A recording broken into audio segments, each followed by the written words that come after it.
Krishna studio চ্যানেলে আপনাকে স্বাগতম।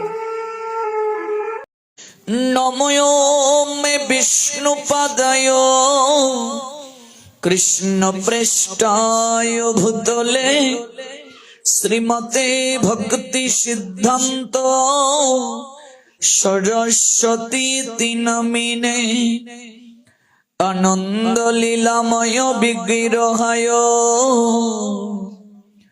হেমাবদিব্য ছবি সুন্দরায় তস্मै মহাপ্রেম রস প্রদায় চৈতন্য চন্দ্রায় নমো নমস্তে। নমো নলিন নেত্রায় বেণুবাদ্য বিনোদিনে রাধাধর সুদাপান শালিনে বনমালিনে কৃষ্ণায় বাসুদেবায় হরি পরমাত্মনে প্রণত ক্লেশনাশয় শ্রী গোবিন্দায় নমো নমঃ।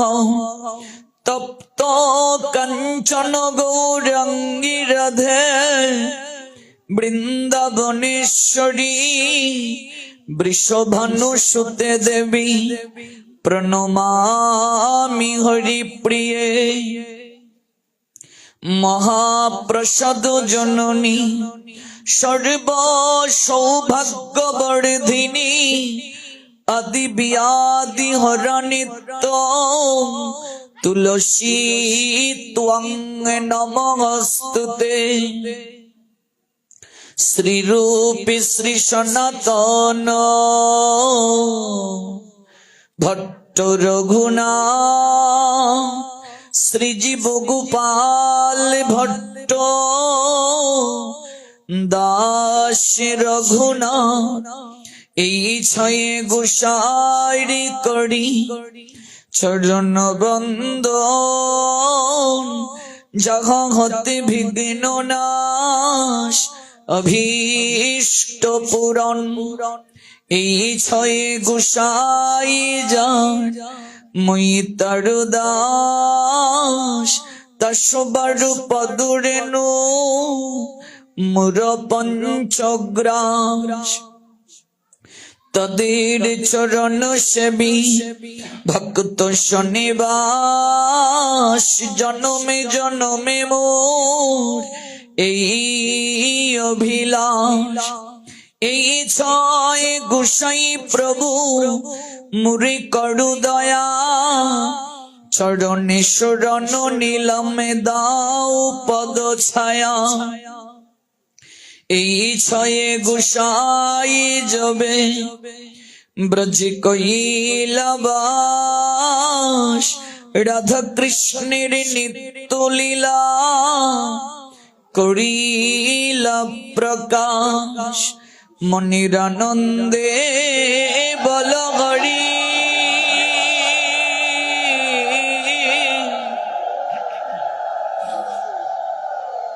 ভজ বৃন্দাবন।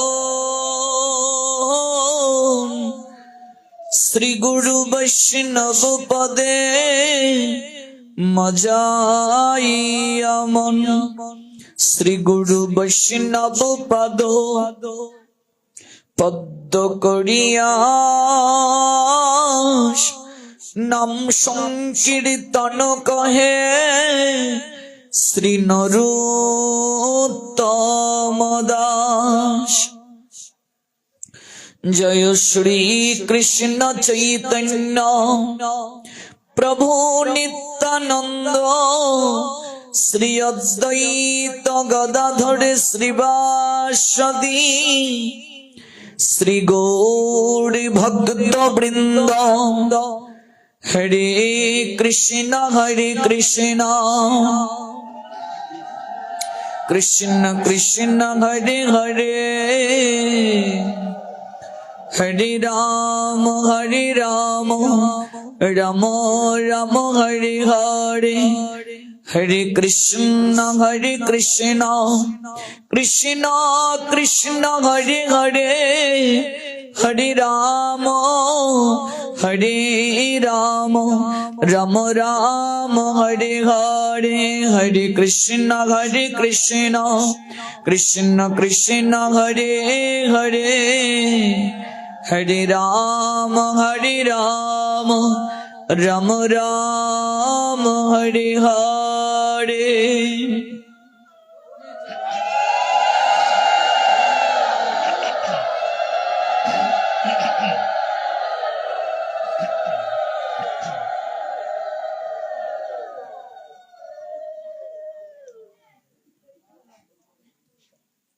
কলিযুগ পাবন অবতারী পরম প্রেমময় প্রেম পুরুষোত্তম পরমেশ্বর ভগবান শ্রীকৃষ্ণ চৈতন্য মহাপ্রভুর অশেষ বিশেষ কৃপা স্নাত হয়ে আমরা উপবেশন করেছি শ্রী শ্রী তারক ব্রহ্ম মহানাম যজ্ঞ অনুষ্ঠানের প্রারম্ভিকায় সপ্ত দিবস ব্যাপী অপ্রাকৃত গৌর গোবিন্দের তত্ত্ব সুধামৃত আস্বাদন করার মনোরথে বাংলাদেশের গাজীপুর জেলা কালিয়াকৈর উপজেলা স্থিত বৃঙ্গরাজ গ্রামস্থ শ্রী শ্রী রাধা গোবিন্দ আশ্রম প্রাঙ্গণ পঞ্চম রজনী।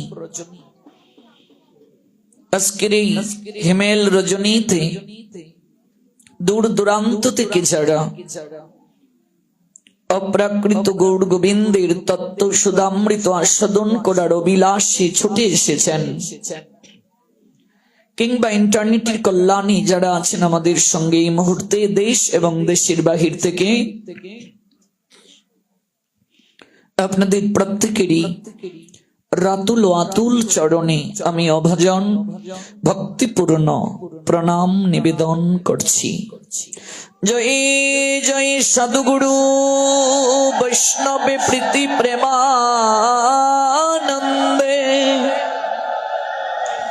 হরি বল। জয় জয় শ্রী রাধে। কৃতজ্ঞতা নিবেদন করছি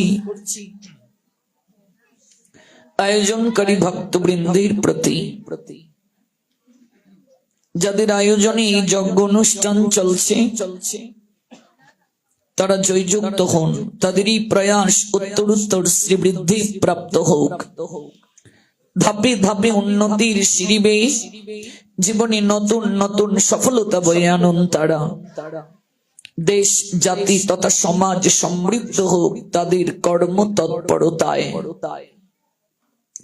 আয়োজনকারী ভক্তবৃন্দের অশেষ বিশেষ মঙ্গল কামনা করে গতকাল যে স্থলে ভগবানের কথার বিশ্রাম টেনেছিলাম, আজ আমরা সেখান থেকেই পুনরায় শ্রবণ করব। তবে বিনম্র প্রার্থনা, আমরা যেটুকু সময় ভগবানের কথা শ্রবণ করব কায় মনোবাক্যে, এই 2 ঘন্টা সময় মুঠোফোনকে সাইলেন্ট কিংবা বন্ধ করে দিন। আমি বিগত অনুষ্ঠানে দেখেছি অনেককেই এই ভাগবত আসরে বসে চ্যাট করছেন কিংবা কথা বলছেন। এটিও এক প্রকার অপরাধ বলে গণ্য। যখন আমরা ভগবানের কথা শ্রবণ করব, ভগবানের নাম করব, তখন যদি অমনোযোগী হই এটিও এক প্রকার অপরাধ, এটি অপরাধ বলে গণ্য। অর্থাৎ যদি কেউ অমনোযোগী হয়ে হরিনাম করে, হরি কথা শ্রবণ করে,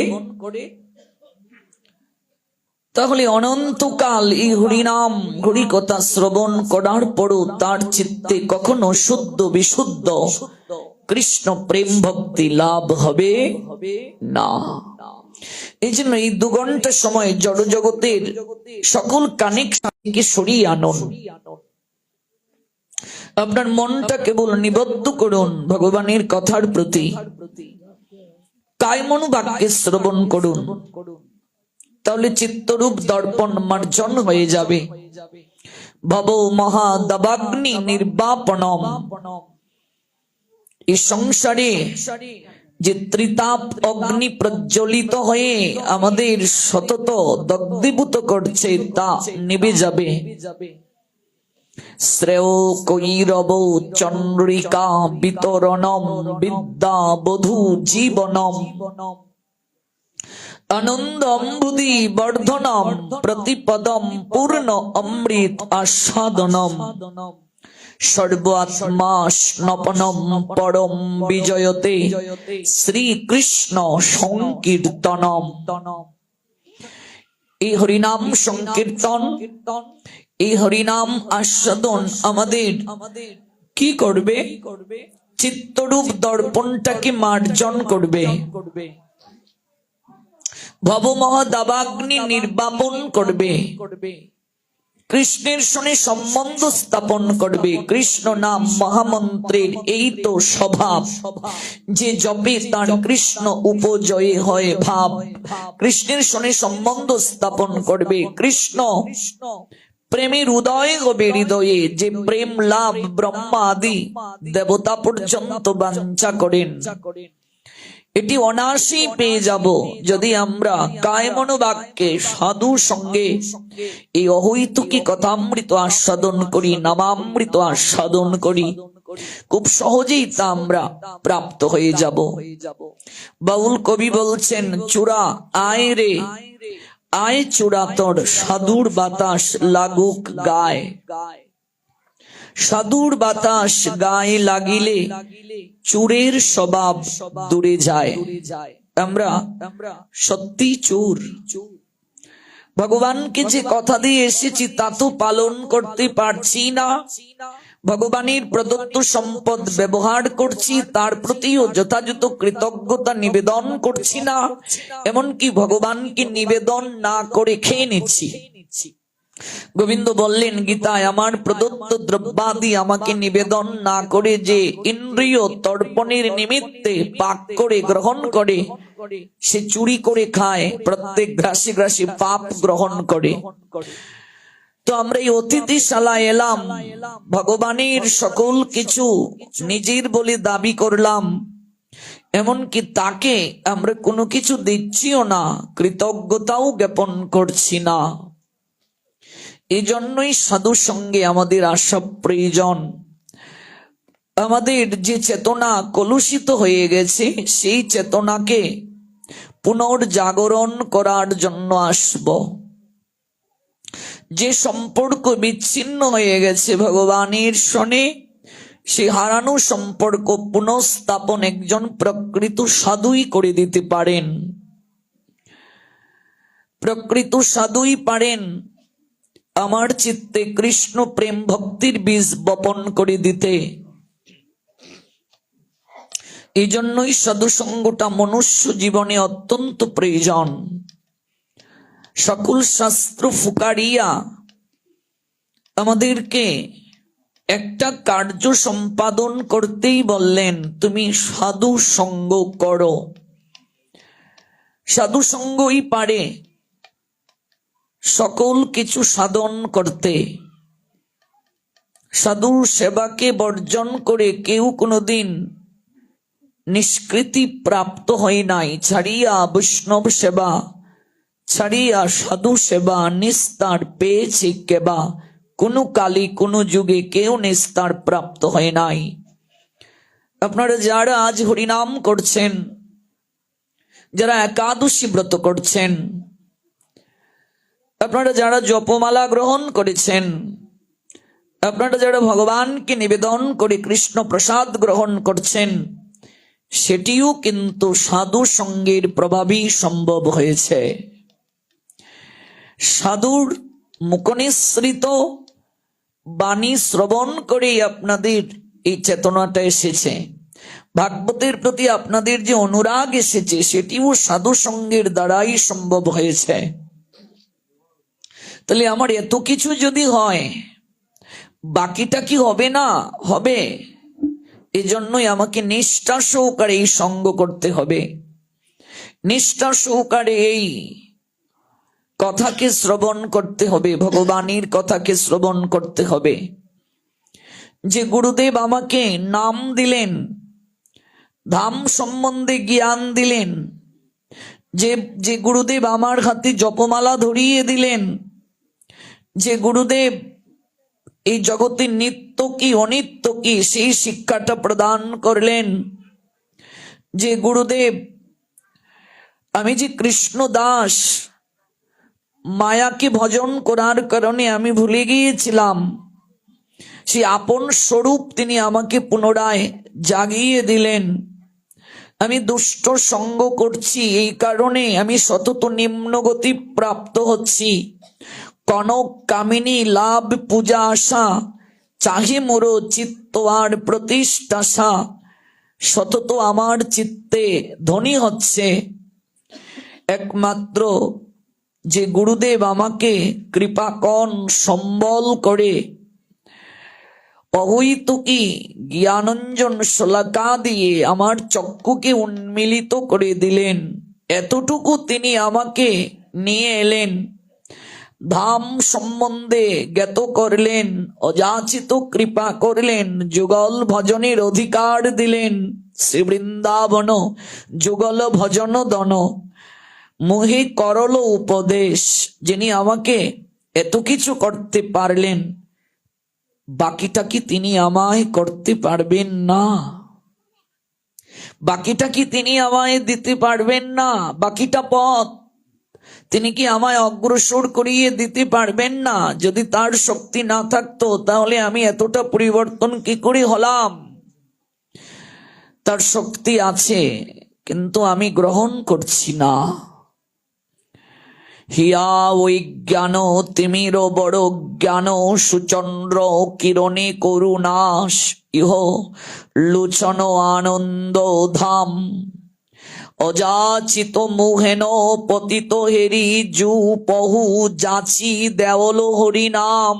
আমায় বসালেন, হরিনামের মহিমা বললেন, আমাকে হরিনাম দিলেন, হাতে জপমালা ধরিয়ে দিলেন। তিনি আমার পরম বান্ধব। চক্ষুদান দিল যে জন্মে জন্মে প্রভু, সে এই ঋণ শোধ করা যাবে না। যিনি আমায় চক্ষু দান করলেন, যার কৃপায় যদি দিব্য জ্ঞান জাগ্রত হয়ে যায় তাহলে তো হয়েই গেল। দিব্য জ্ঞান হৃদয়ে প্রকাশিত, দিব্য জ্ঞান হৃদয়ে মাঝে যিনি প্রকাশিত করে দেওয়ার শক্তি রাখেন। আমার তো কোনো সুকৃতি ছিল না গো, দুরমতি অগতি আমি, সততে অসতমতি, নাহি সুকৃতি লব ল্যাস। আমার বিন্দু বিসর্গও সুকৃতি নাই। তিনি আমায় কৃপা করলেন, তিনি আমায় অহৈতুকী করুণা বাড়ি দ্বারা স্নাত করলেন, আমার মাঝে চেতনা জাগিয়ে দিলেন। এই জন্য তার বাক্যকে বেদ বাক্য রূপে গ্রহণ করতে হবে। চিত্তেতে করিয়া ঐক্য, আর না করিও মনে আশা। অন্য কোনো দিকে আর আশা করা যাবে না। সাধু বাক্যে যার শ্রদ্ধা নাই, বিশ্বাস নাই, সে যতই শাস্ত্র জানুক, সে যতই নিজেকে পরিবর্তন করার চেষ্টা করুক, কোনোদিন তা সম্ভব নয়, কোনোদিন সম্ভব নয়। কারণ আমি সতত বিষয় সংসারে আছি। শ্রীকৃষ্ণে ভজিতে নাহি চাহে মতি, বিষয়ে ভুগেতে প্রবলা আসক্তি। বিষয়ের আশা নাহি ছাড়ে মন, বিষয়েতে সদা ধায়। সতত বিষয় আমাকে টানছে, সতত মায়া আমাকে নিজ নিজ দিকে টানছে, আপন আপন দিকে ইন্দ্রিয়গুলো টানছে। প্রেম ভক্তি মহারাজ বললেন, কাম ক্রোধ লোভ মোহ মদ অভিমান সহ আপন আপন স্থানে টানে। ওই ছন আমার মন, ফিরে যেন অন্ধজন, সুপথ বিপদ নাহি জানে। নালইন সৎ মত, অসতে মজিল চিত, তুয়া পায়ে না করিনু আস। তো ইন্দ্রিয়গণ আমাকে আপন আপন দিকে টানছে। রিপুগুলো ছয় সতীনের সংসারের নিয়ায় সতত ঝগড়া করছে, তার কাছে রাখার জন্য সতত কলহ করছে। এক ব্যক্তি যদি 6টা বিয়ে করে তাহলে উপলব্ধি করুন তার জীবনটা কত অশান্তিতে ভরে যাবে।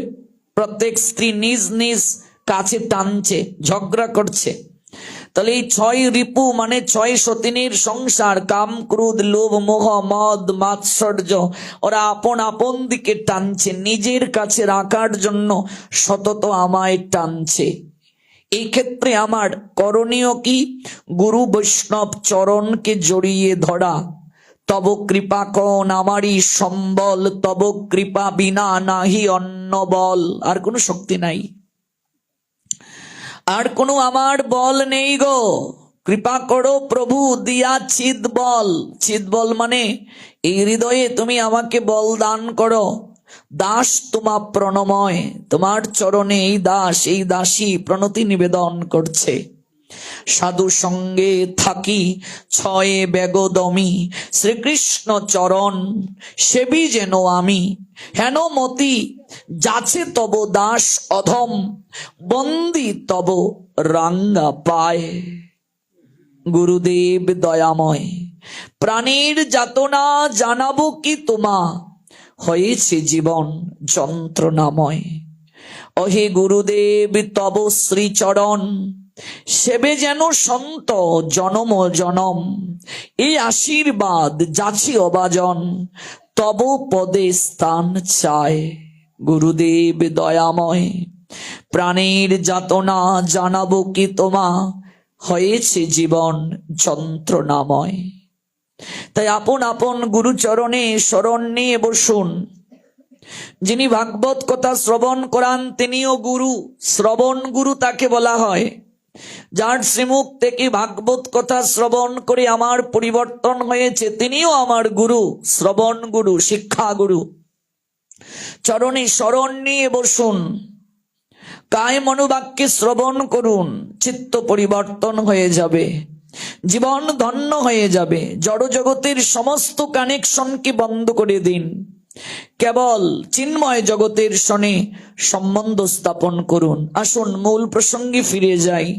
সতর্ক বার্তা, কায় মনোবাক্যে শ্রবণ। গতকাল শেষ করেছিলাম বাসুদেব সার্বভৌম ভট্টাচার্যের কথা উচ্চারণ করে। প্রসঙ্গটা কি ছিল? প্রসঙ্গটা হলো যে আমি আমার সন্তানকে যতটা ভালোবাসি ততটা ভালোবাসাও আমি ভগবানকে দেই না। আমি আমার স্বামীকে যতটা ভালোবাসি ততটা ভালোবাসাও আমি ভগবানকে দেই না। আমি আমার স্ত্রীকে যতটা ভালোবাসি ততটা ভালোবাসাও আমি ভগবানকে দেই না। অথচ শাস্ত্রে আচার্যগণ জানালেন সর্বোত্তম ভালোবাসাটা ভগবানকে দিতে হবে। স্ত্রীর প্রতি, স্বামীর প্রতি, সন্তানের প্রতি আমার কেবল দায়িত্ব থাকবে। স্ত্রী, সন্তান, পরিবার পরিজনের প্রতি আমার কর্তব্য থাকবে, কিন্তু প্রেম থাকবে না। প্রেমটা থাকবে ভগবানের প্রতি। ওই কর্তব্যের মাঝে যতটা টান এটি কেবল থাকবে, কিন্তু প্রেম থাকবে না। জড় জগতে প্রেম নেই। প্রেম শব্দের অর্থ কি? যে টানের মাঝে কোনো চাওয়া পাওয়া নাই, যে টান বা আকর্ষণ কখনো নিঃশেষ হয়ে যায় না। তাহলে যে আপনাকে জড়িয়ে ধরে বলল, গো তোমায় ছাড়া আমার আর কোনোদিনই চলবে না, কোনোদিন চলবে না, ওই প্রণয়ী যদি দেহ রাখে কয়েক মাস পর আবার প্রেমিক নতুন সংসারের চিন্তা করছে, তাহলে একটু আগে যে বলল তোমায় ছাড়া আমার আর চলবেই না, তাহলে পরিবর্তন কি করে হলো? যাহা পরিবর্তন হয়ে যায়, যা নষ্ট হয়ে যায় তা হলো অনিত্য। তাহলে যা অনিত্য তা কখনো প্রেম নয়। স্বামী স্ত্রীকে ছেড়ে চলে গেল, প্রথম কয়েক বছর যেভাবে মনে হয়, দেখবেন সময়ের পরিক্রমায় প্রথম কয়েক বছর যেভাবে মনে হয়েছে এমন আর মনে হয় না।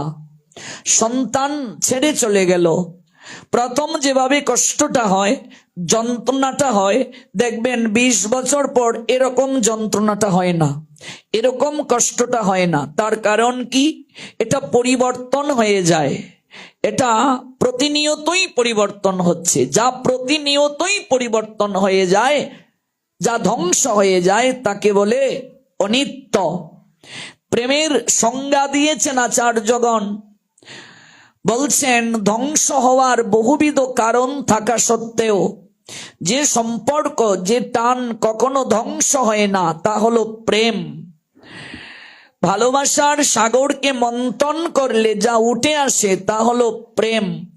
এই জগতের সকল সম্বন্ধ একদিন ধ্বংস হয়ে যাবে, যেদিন মৃত্যু আসবে আমাদেরকে তক্ষক সর্পরূপে দংশন করার জন্য। সকল সম্পর্ক ধ্বংস হয়ে যাবে। এই জগতে আমাদেরকে শেখানো হয় স্বামী স্ত্রীর 7 পাকে বিবাহ মানে 7 জনমের বন্ধন, এগুলো আমাদের শেখানো হয়। কিন্তু না, স্বামী স্ত্রীর সম্বন্ধটা এই জনম পর্যন্তই। মৃত্যুর পর কেউ কাউকে চিনবে না, কেউ কাউকে চিনবে না। আপনি যে কান্না করছেন আপনার স্বামীর জন্য, আপনার স্বামী কর্মানুযায়ী কোনো একটা জায়গায় গতিপ্রাপ্ত হয়ে গেছে, ও আপনাকে আর চিনে না। আপনি যে স্বপ্ন দেখছেন, এগুলো হচ্ছে তার সঙ্গে কাটানো স্মৃতি। মানুষ কেন প্রাক্তনকে ভুলতে পারে না? কারণ স্মৃতি ভুলতে দেয় না। তার সঙ্গে কাটানো মুহূর্তগুলো মনে হয়, এগুলোকে বলে স্মৃতি বিভ্রম। স্মৃতি বিভ্রম থেকে বুদ্ধিনাশ, বুদ্ধিনাশ থেকে সর্বনাশ, সর্বনাশ থেকে জগতে বাস। ইন্দ্রিয়ের বিষয় চিন্তা করতে করতে তার প্রতি আকর্ষণ জাগে, আকর্ষণ থেকে প্রাপ্তির আকাঙ্ক্ষা হয়, পেলে ভোগ হয়, ভোগের পর অতৃপ্ততা আসে, ভালো লাগে না আগের মতো। না পেলে ক্রোধ আসে, ক্রোধ থেকে স্মৃতি বিভ্রম হয়, মোহ আসে। তারপর কি আসে? বুদ্ধি নাশ হয়ে যায়, লাফ দিয়ে ছাদ থেকে পড়ে যায়, ফাঁস লেগে মরে যায়, বিষ খেয়ে মরে যায়, গলায় কলসি বেঁধে জলে ডুবে মরে। কখন এই কার্য করে? তার বুদ্ধি যখন নষ্ট হয়ে যায়, হিতাহিত জ্ঞান যখন সে হারিয়ে ফেলে, এটাকে বলে বুদ্ধিনাশ। পাবেন কোথায়? গীতার 2য় অধ্যায় 62-63 নং শ্লোকে এগুলো পাবেন। বুদ্ধিনাশ যখন হয়, সর্বনাশ হয়ে যায়। দেখবেন যখন কারো প্রতি অধিক মোহিত হয়ে যায়, পায় না, ক্রোধান্বিত হয়, অ্যাসিড ছুঁড়ে মারে। আমি কি যোগ্য ছিলাম না? কাটানো মুহূর্তগুলো অনলাইনে ছেড়ে দেয়। কারণ কি? মোহে কাতর। ধীরে ধীরে এগুলোও ভুলে যাবে একদিন, কারণ এগুলো অনিত্য। তাহলে এই জগতের সকল সম্বন্ধ নষ্ট হয়ে যাবে। নিত্য শাশ্বত সম্বন্ধ জীবের কার শোনে? কৃষ্ণের শোনে। চৈতন্য চরিতামৃত বললেন, কৃষ্ণ ভুলি সেই জীব অনাদি বহির্মুখ। কৃষ্ণকে ভুলে যাওয়ার কারণে আমাদের দুঃখ। কৃষ্ণ ভুলি সেই জীব অনাদিকাল থেকে বহির্মুখ হয়ে আছে, যার কারণে অতএব মায়া তারে দেয় সংসার দুঃখ। সংসারে দুঃখ পাচ্ছে কেন? কৃষ্ণ ভুলে যাওয়ার কারণে। কৃষ্ণ ভুলি সেই জীব ভোগ বাঞ্ছা করে, মায়ার সংসার তারে ঝাপটিয়া ধরে। জগতে যত আত্মীয় আছে কৃষ্ণের সম্বন্ধে পরিপাটি হয়, নতুবা এই সম্বন্ধ কখনো পরিপাটি হবে না। আত্মীয় যত আছে জীব কুলকুটি, কৃষ্ণের সম্বন্ধে তাহা হয় পরিপাটি। কৃষ্ণ ভুলি সেই জীব ভোগ বাঞ্ছা করে, মায়ার সংসার তারে ঝাপটিয়া ধরে। এই জড়জগতের সম্বন্ধটা কেমন? আচার্য বললেন, সমুদ্রের ফেনা যেমন ক্ষণে সৃষ্টি ক্ষণে লয়, মায়ার সংসারে খেলা সেইভাবে হয়। আচ্ছা, সমুদ্রের মাঝে বুদবুদ উঠে দেখেছেন? ফেনা উঠতে দেখেছেন? ওই ফেনাটা মুহূর্ত কালের মাঝে আবার মিশে যায় কিনা, মিলিয়ে যায় কিনা? সমুদ্রের ফেনা যেমন ক্ষণে সৃষ্টি ক্ষণে লয়, লয় মানে শেষ হয়ে যাওয়া, মায়ার সংসারে খেলা সেইভাবে হয়। মায়ার সংসারটাও তেমন। কখনো হাসি, কখনো কান্না, কখনো মিলন, কখনো বিরহ, কখনো ছেড়ে চলে যাওয়া। পরিচয় ছিল না, দেখা হলো, কিছুদিন একটা সম্পর্কে ছিলাম, মৃত্যু এলো, আর কোনো সম্পর্ক নাই, কেউ কাউকে চিনে না। এসেছে একা, যাবেও একা, মাঝখানে কত অভিনয়। মায়ার সংসারে খেলা সেইভাবে হয়। কেহ নহে মাতা পিতা, যাদেরকে তুমি মাতা পিতা বলছো, শাস্ত্রে আচার্য বলেন তারা কেউ তোমার মাতা পিতা না। কেহ নহে মাতা পিতা, আত্মীয় স্বজন সবাই ফেনার মতো থাকে অল্পক্ষণ। মহাপ্রস্থান যুগটা পড়বেন মহাভারতে। পঞ্চ পাণ্ডব সঙ্গে দ্রৌপদীকে নিয়ে মহাপ্রস্থানের পথে যাত্রা করছেন। প্রতিটা জীবের জীবনে মহাপ্রস্থান আসবে। মহাপ্রস্থানকে কি বলে? অ্যাবসলিউটলি ডিপারচার, মানে মৃত্যু। মৃত্যুই হলো মহাপ্রস্থান। পঞ্চপাণ্ডব মহাপ্রস্থানের পথে যাচ্ছেন। যুধিষ্ঠির শব্দের অর্থ কি? যুদ্ধে যিনি স্থির তাকে বলে যুধিষ্ঠির। মহাভারতের যুদ্ধে কোথাও দেখবেন না যুধিষ্ঠির বিশাল কোনো যুদ্ধ করেছেন। যুদ্ধে কখনো যুধিষ্ঠিরের অর্জুনের নিয়ায়, ভীমের নিয়ায় এত পারঙ্গমতা নাই, অথচ তাকে বলা হয়েছে যুধিষ্ঠির, আর কাউকে বলা হয়নি। ভীমকে বলা হয়নি, অর্জুনকে বলা হয়নি, নকুলকে বলা হয়নি, সহদেবকে বলা হয়নি। যুধিষ্ঠির শব্দের অর্থ হলো যুদ্ধে যিনি স্থির তাকে বলে যুধিষ্ঠির। এই যুদ্ধটা শুধু কুরুক্ষেত্রের যুদ্ধ নয়, জীবন যুদ্ধে যিনি সতত স্থির থাকেন তিনি হলেন যুধিষ্ঠির। বিপদে যিনি সতত স্থির থাকেন তিনি হলেন যুধিষ্ঠির। যন্ত্রণা কষ্টেও যিনি সতত স্থির থেকে গোবিন্দের চরণে শরণাগত থাকেন তিনি হলেন যুধিষ্ঠির। জীবন যুদ্ধে যিনি স্থির তিনি যুধিষ্ঠির। এই জন্য যুধিষ্ঠিরকে সর্বোত্তম বলা হয়, কারণ তিনি সর্বক্ষেত্রে স্থির, সর্বক্ষেত্রে স্থির। মহাপ্রস্থানের পথে যাচ্ছেন। নকুল পড়ে গেল, সহদেব পড়ে গেল। ভীম চিৎকার করে বলছে, দাদা, ছোট মায়ের দুই ছেলেকে আমাদের থেকেও তুমি সবচেয়ে বেশি ভালোবাসছ। যখন স্বয়ং ধর্মরাজ যম তিনি পরীক্ষা করেছিলেন অর্জুনকে, পরীক্ষা করতে গিয়ে বলেছিলেন তোমার একটা ভাইকে কেবল জীবিত আমি করে দিতে পারবো, তখনও তুমি আমাদের কাউকে চাওনি, তুমি নকুল সহদেব থেকে একজনকে চেয়েছ। তুমি সবচেয়ে বেশি তাদেরকে ভালোবাসা দিয়েছ। আজকে তারা পিছনে পড়ে গেছে, মরে গেছে, তারা একবারও যুধিষ্ঠির পিছনে ফিরে তাকালেন না। বললেন নকুল সহদেব তাদেরও জীবনে ত্রুটি ছিল। অর্জুন পড়ে গেলেন, অর্জুনের দিকেও তাকালেন না, কাঁদলেনও না। ভীমও পড়ে গেলেন, বরফের মাঝে আটকে গেল তার পা, তিনিও পড়ে গেলেন। এই যে ভারতের সর্বশেষ গ্রাম, গ্রামের নামটা হচ্ছে মানা গ্রাম, এই গ্রাম দিয়েই পঞ্চপাণ্ডবগণ স্বর্গে যাওয়ার জন্য যাত্রা করেছিল, মহাপ্রস্থান হয়েছিল। ইউটিউবে সার্চ করবেন মানা গ্রাম, দেখবেন সব কিছু দেখতে পারবেন। এই যে মহাভারতে মহাপ্রস্থান যে পর্বটা আছে, ওই মহাপ্রস্থান পর্বে একমাত্র যুধিষ্ঠির গিয়েছিলেন, সবাই পিছনে পড়ে গিয়েছিল। ভীম বলছিল দাদা আমিও যাই, পিছনে তাকালেন না। বললেন ভীম তোমার জীবনেও ত্রুটি ছিল, দাদা একটুও তোমার কষ্ট হচ্ছে না? বলছে তোমরা এই জন্মে আমার ভাই, কিন্তু বিগত জন্মে তখন তোমরা তো আমার ভাই ছিলে না, কাজেই যে কদিন তোমাদের শোনে অভিনয় ছিল, অভিনয়ের সাঙ্গ হয়ে গেছে, দুঃখ করার কি আছে? ভাবুন তো, পারবো কোনোদিন? পারবো আমি আপনি? কোনোদিন সম্ভব সেটি? দ্রৌপদীও পড়ে গেলেন, একটিবারও পিছনে ফিরে তাকালেন না। যুধিষ্ঠির একা শুরু করলেন হাঁটতে।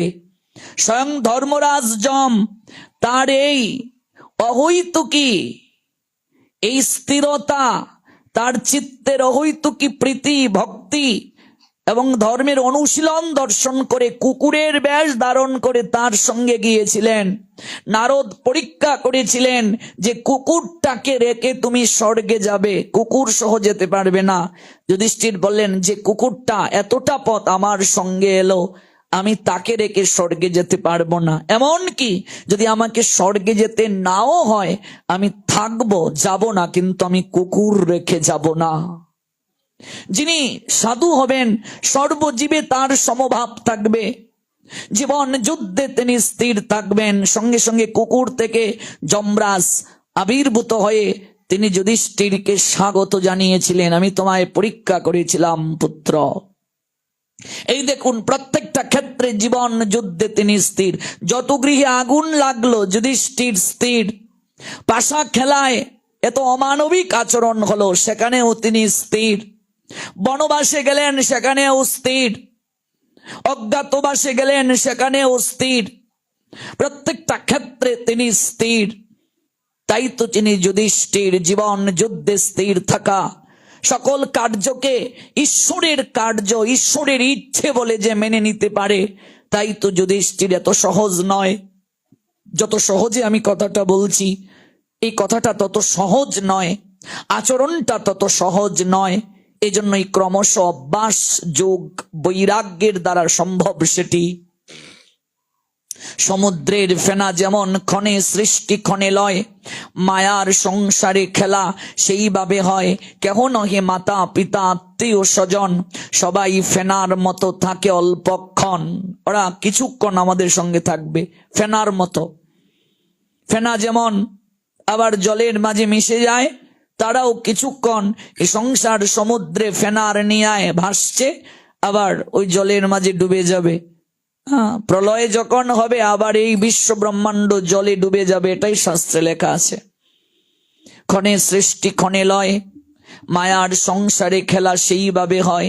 কেহ নহে মাতা পিতা আত্মীয় স্বজন, সবাই ফেনার মতো থাকে অল্পক্ষণ। সমুদ্রের ফেনা যেমন সমুদ্রে মিশয়, পঞ্চভূতের দেহ তেমনি হয়ে যায় লয়। এই দেহটা তৈরি করতে 5টা উপাদান নেওয়া হয়েছে। প্রথমেই জল, মাটি, আগুন, আকাশ, বাতাস, পঞ্চভূতে ওই দেহটা আবার মিশে যায়। পঞ্চভূতের দেহ তেমনি হয়ে যায় লয়। কত দেহ এইভাবে ধরো, এ শরীরই, শরীরই মানে আত্মা। এই আত্মা যে কতবার দেহ ধারণ করেছে কর্ম অনুযায়ী। জলজ প্রাণী, কৃমিকীট, বৃক্ষ, লতা, গুল্ম, পশু পাখি, কখনো বা মানুষ, কত দেহ এইভাবে ধরো, এ শরীরই। অনিত্য দেহে তুমি আত্মীয় তাহারি। এই দেহটা অনিত্য, এই দেহটা নষ্ট হয়ে যাবে, কিন্তু এই অনিত্য দেহে পরম আত্মীয় হলেন একজন, তিনি আর কেউ নয়, তিনি অনাদির আদি শ্রী গোবিন্দ ভগবান। অনিত্য দেহে তুমি আত্মীয় তাহারি, একমাত্র পরমাত্মীয় কে? ভগবান। ভগবান ছাড়া কেউ পরমাত্মীয় নয়।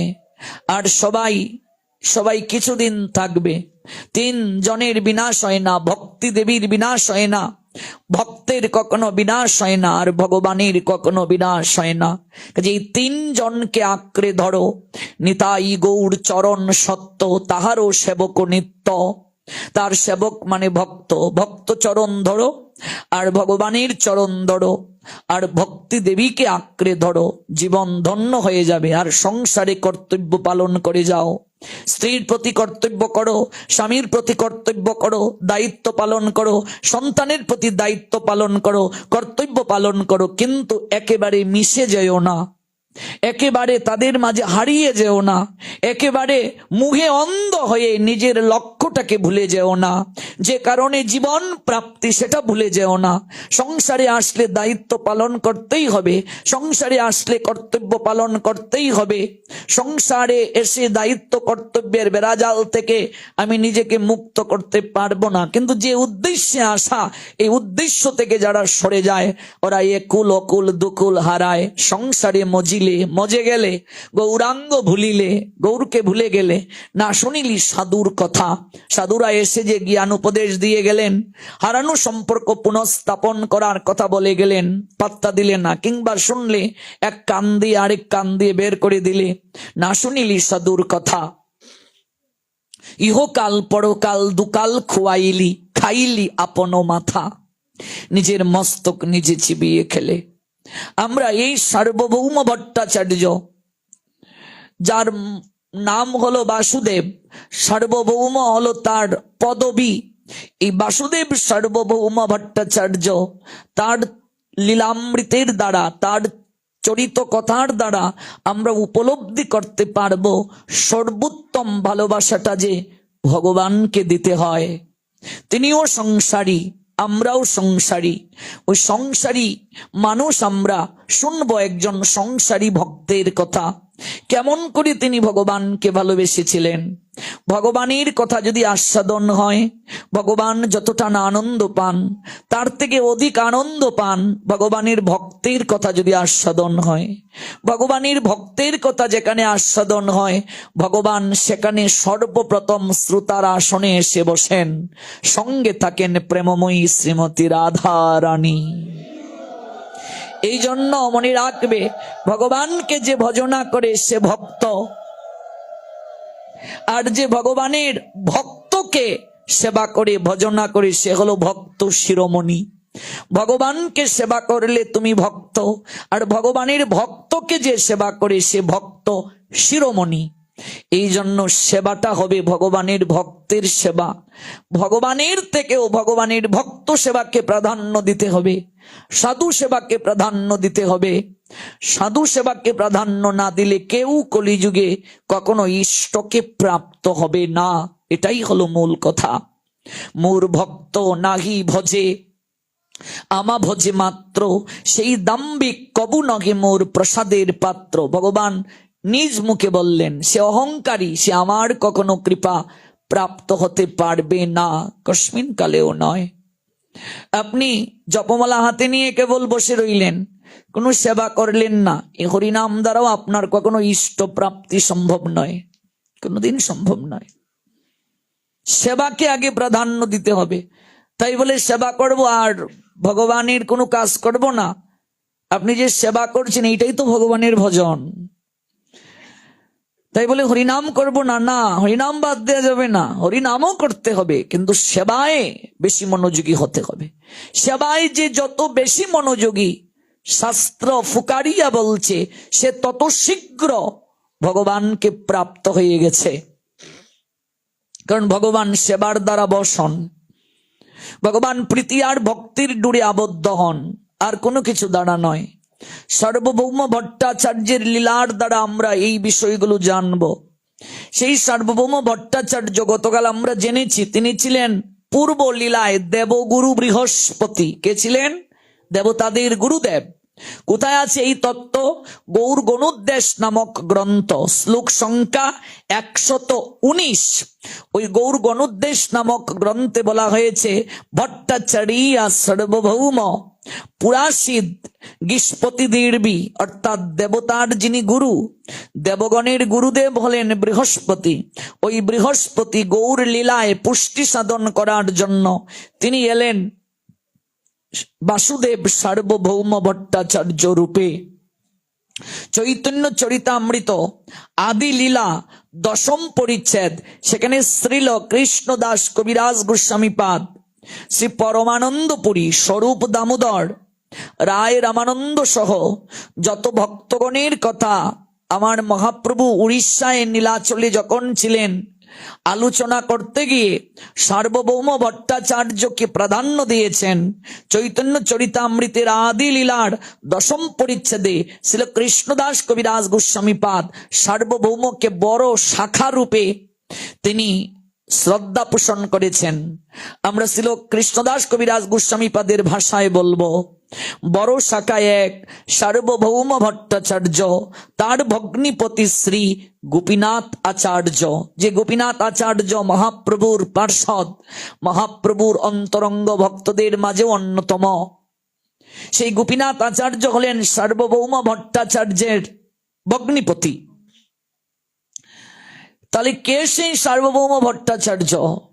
আমরা জানলাম পূর্ব লীলায় তিনি দেবগুরু বৃহস্পতি, কিন্তু এই গৌর লীলায় তিনি কোথায় এলেন? এই প্রসঙ্গে আমাদের প্রভুপাদ শ্রীল ভক্তি সিদ্ধান্ত সরস্বতী গোস্বামী ঠাকুর চৈতন্য চরিতামৃতের অনুভাষ্যে লিখলেন, এমনকি বৈষ্ণব অভিধানেও লেখা আছে এই তত্ত্বগুলো, বিভিন্ন গ্রন্থ রাজিতেও সেটি উল্লেখ আছে। প্রভুপাদ লিখলেন, অর্থাৎ ভক্তি সিদ্ধান্ত সরস্বতী গোস্বামী ঠাকুর প্রভুপাদ, তিনি বললেন বাসুদেব হলো তার নাম। ইনি বর্তমান নবদ্বীপ বা চাপাহাটি হতে 2.5 মাইল দূরে বিদ্যানগর নামক পল্লীর প্রসিদ্ধ অধিবাসী মহেশ্বর বিশারদের পুত্র রূপে এই কলিযুগে জন্মগ্রহণ করেন। তাহলে বাসুদেবের পিতার নাম কি? মহেশ্বর বিশারদ। নাম কি? মহেশ্বর বিশারদ। ওই বাসুদেব সার্বভৌমের পিতার নাম হলো মহেশ্বর বিশারদ। এখানে আরেকটা বিষয় আপনাদেরকে জানিয়ে রাখি, এই মহেশ্বর বিশারদ আর সচী মায়ের বাবা, সচী মায়ের বাবার নাম কি? সচী মায়ের বাবার নাম কি? মহাপ্রভুর দাদুর নাম কি? নীলাম্বর চক্রবর্তী। ওই নীলাম্বর চক্রবর্তী আর হলেন এই মহেশ্বর বিশারদ, ওনারা খুব অন্তরঙ্গ ছিলেন। নীলাম্বর চক্রবর্তী যেহেতু মহান পণ্ডিত, আর এখানে এই মহেশ্বর বিশারদ তিনিও পণ্ডিত। পণ্ডিত পণ্ডিতের মাঝে একটা সম্বন্ধ থাকবে, সাধু সাধুর সনে সম্বন্ধ থাকবে, গাজাকুর গাজাকুরের সনে সম্বন্ধ রাখবে, মদকুর মদকুরের সনে সম্বন্ধ রাখবে, বিরিকুর বিরিকুরের সনে সম্বন্ধ রাখবে, এটা স্বাভাবিক বিষয়। তাহলে এখানে মহেশ্বর বিশারদ তিনি সম্বন্ধ স্থাপন কার সনে করলেন? সম্বন্ধ স্থাপনটা করলেন তিনি নীলাম্বর চক্রবর্তীর সনে। নীলাম্বর চক্রবর্তী অনেক বড় পণ্ডিত, সচী মায়ের বাবা।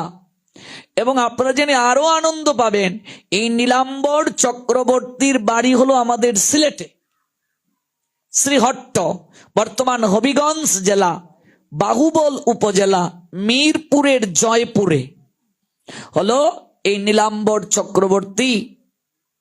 এই নীলাম্বর চক্রবর্তী কি বাড়ি? সচী মায়ের বাবার বাড়ি। পরবর্তীতে তারা নবদ্বীপে গেলেন। কথিত আছে তৎকালীন সময় বিশেষ করে এই ন্যায় শাস্ত্রের জন্য মিথিলা হচ্ছে সর্বশ্রেষ্ঠ বিদ্যাপীঠ। মিথিলা কোথায় গো? বর্তমান নেপাল। এই পুরোটাই কিন্তু ভারতবর্ষ ছিল। রঘুপতি রামচন্দ্রের শ্বশুর বাড়ি হচ্ছে মিথিলা। জনক নন্দিনী সীতা দেবীর অর্থাৎ জানকীর বাবার বাড়ি। স্বয়ং বসুন্ধরায় হলকর্ষণ করতে গিয়ে জানকী আবির্ভূত হয়েছিলেন, বর্তমান হলো নেপাল। তো এই যে মিথিলা, এই মিথিলা ছিল ন্যায় শাস্ত্রের বলা যায় আতুর ঘর। এখান থেকেই সব পণ্ডিতরা লেখাপড়া করতেন, বের হতেন। নবদ্বীপে তখন ন্যায় শাস্ত্র কখনো টুল খোলা হয়নি, পড়ানো হয়নি, এরকম বিদ্যা শিক্ষা দান করা তখনও হয় নাই ন্যায় শাস্ত্রের উপরে। তাই নবদ্বীপের সকল শিক্ষা অনুরাগী যারা, ওরা মিথিলায় যেতেন। ভারতবর্ষের সব জায়গা থেকে শিক্ষা অনুরাগীরা মিথিলায় যেতেন শিক্ষা গ্রহণ করার জন্য। মিথিলার যারা পণ্ডিত, ওনারা একটা বিশেষ নীতিকে মেনে চলতেন। এই নীতিটা হলো, ওনারা ছাত্রদেরকে ন্যায় শাস্ত্র পড়াতেন, বিদ্যা শিক্ষা দান করতেন, কিন্তু তারা কখনো পুঁথি দিতেন না। আগেরকার সময়ে তো পুঁথি ছিল, গ্রন্থ বা বই আকারে তো বের হয়নি, ছাপাখানা আবিষ্কৃত হয়নি। পুঁথি কেন দিতেন না? কারণ পুঁথি দিলে ওরাও ওই জায়গায় গিয়ে আবার নতুন করে স্কুল খুলবে, তাহলে মিথিলার গৌরবটা নষ্ট হয়ে যাবে। এই জন্য এটা তারা মেনে চলতেন। ওনারা বিদ্যা শিক্ষা দান করতেন, কিন্তু গ্রন্থ দিতেন না কাউকে, ছাত্রদেরকে পুঁথি দিতেন না, পড়াশোনার পর সকল কিছু রেখে দিতেন। যার কারণে অন্য কোনো জায়গায় এমন ভাবে টুল গড়ে ওঠে নাই ন্যায় শাস্ত্রের উপরে। ওই নবদ্বীপ থেকে অর্থাৎ বিদ্যানগর যে গ্রাম, ওই গ্রাম থেকে মহেশ্বর বিশারদের পুত্র বাসুদেব, পরবর্তীতে যিনি সার্বভৌম উপাধি প্রাপ্ত হয়েছিলেন, ওই বাসুদেব তখন মিথিলায় গেলেন পড়াশোনা করার জন্য।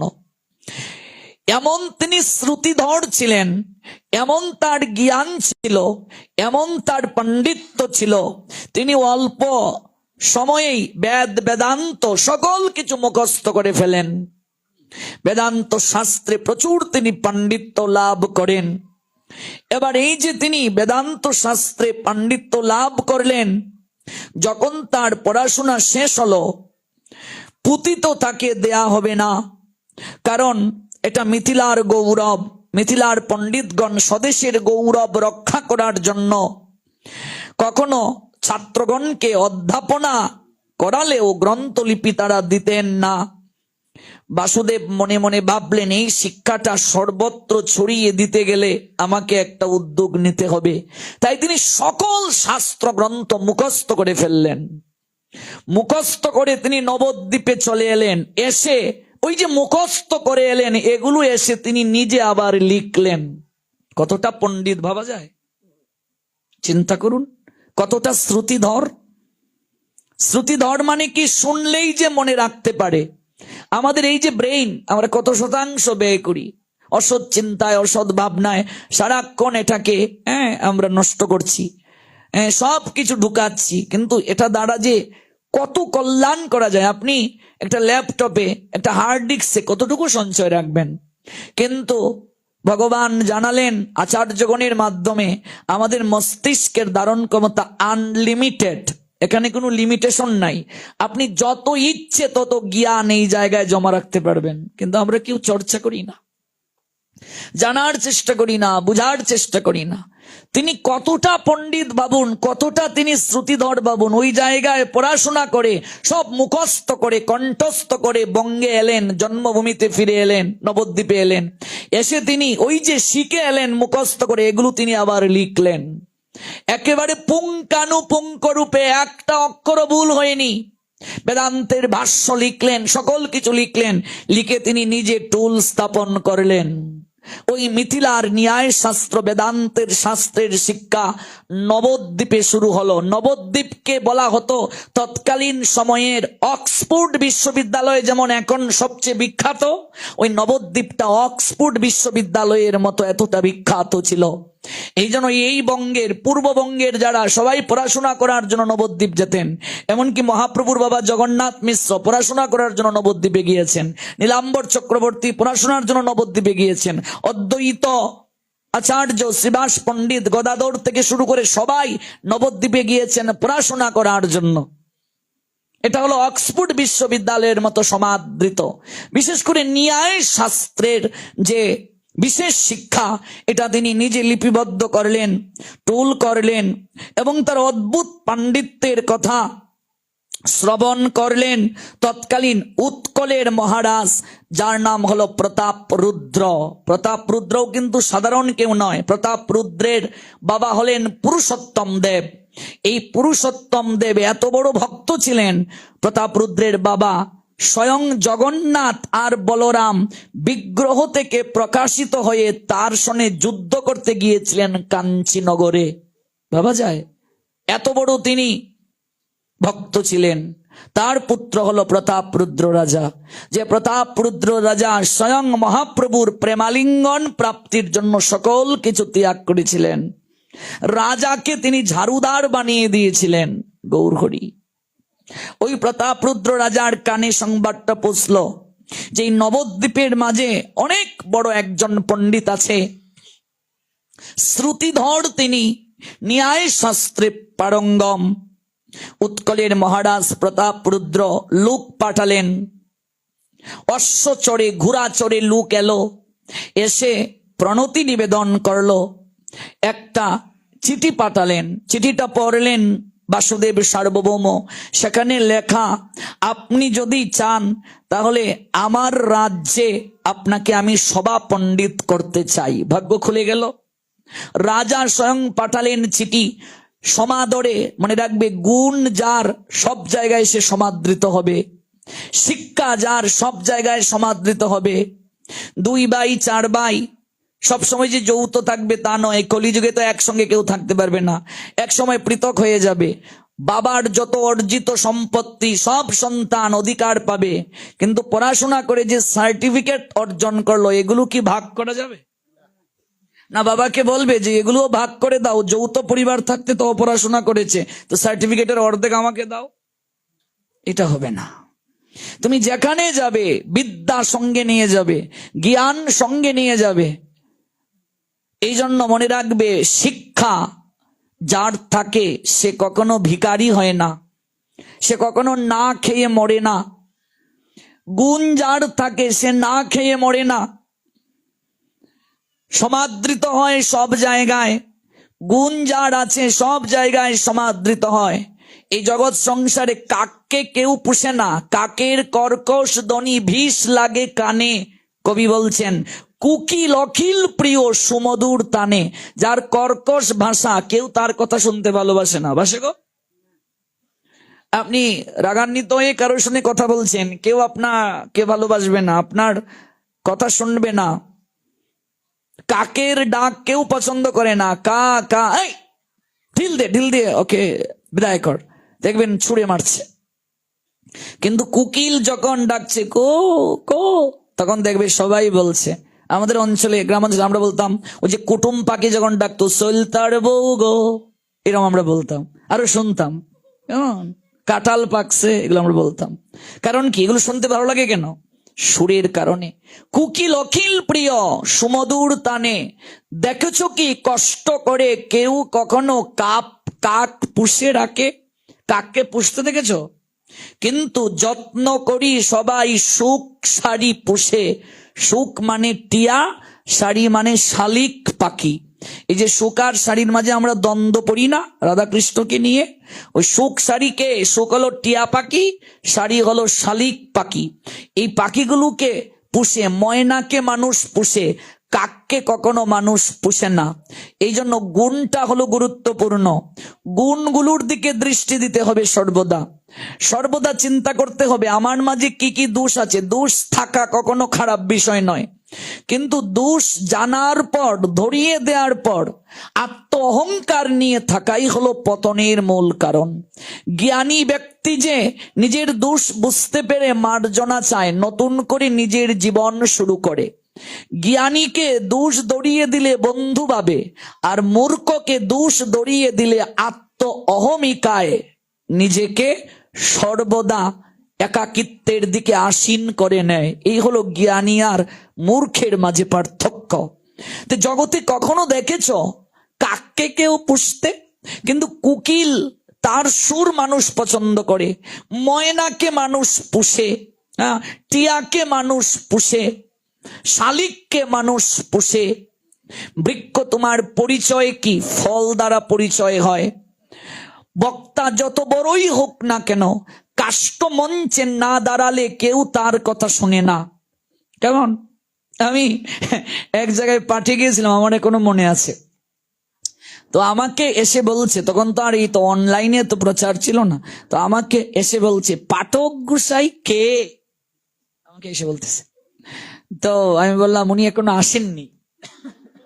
উনি এখনো আসেন।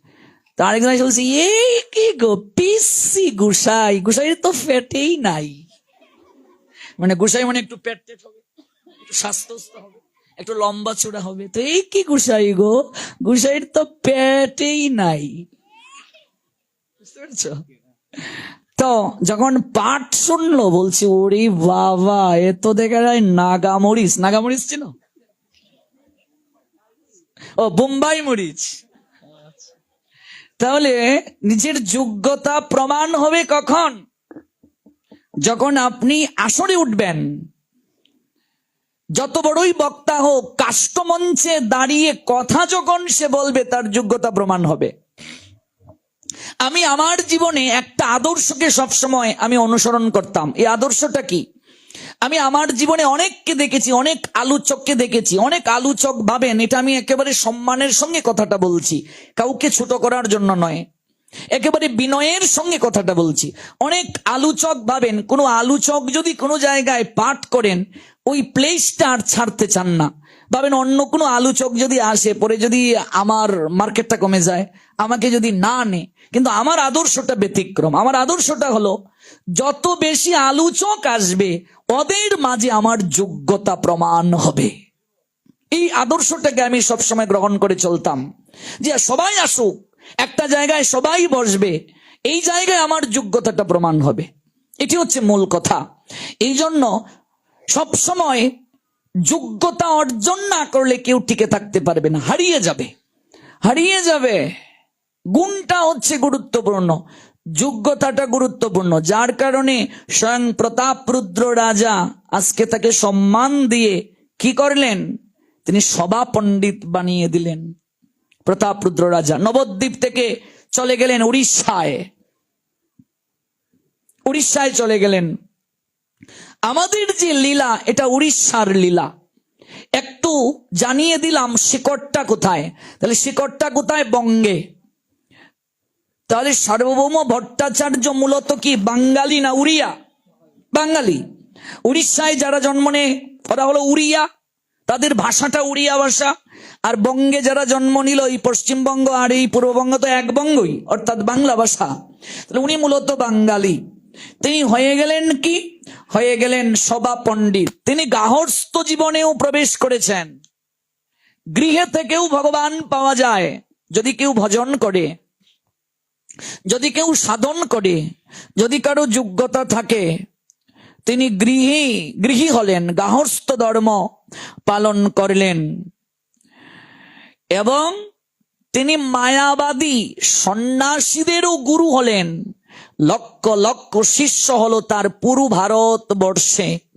মূলত বাসুদেব সার্বভৌম ভট্টাচার্যের এত জ্ঞান থাকলেও তিনি ভক্তি ধর্মের বিরোধী ছিলেন।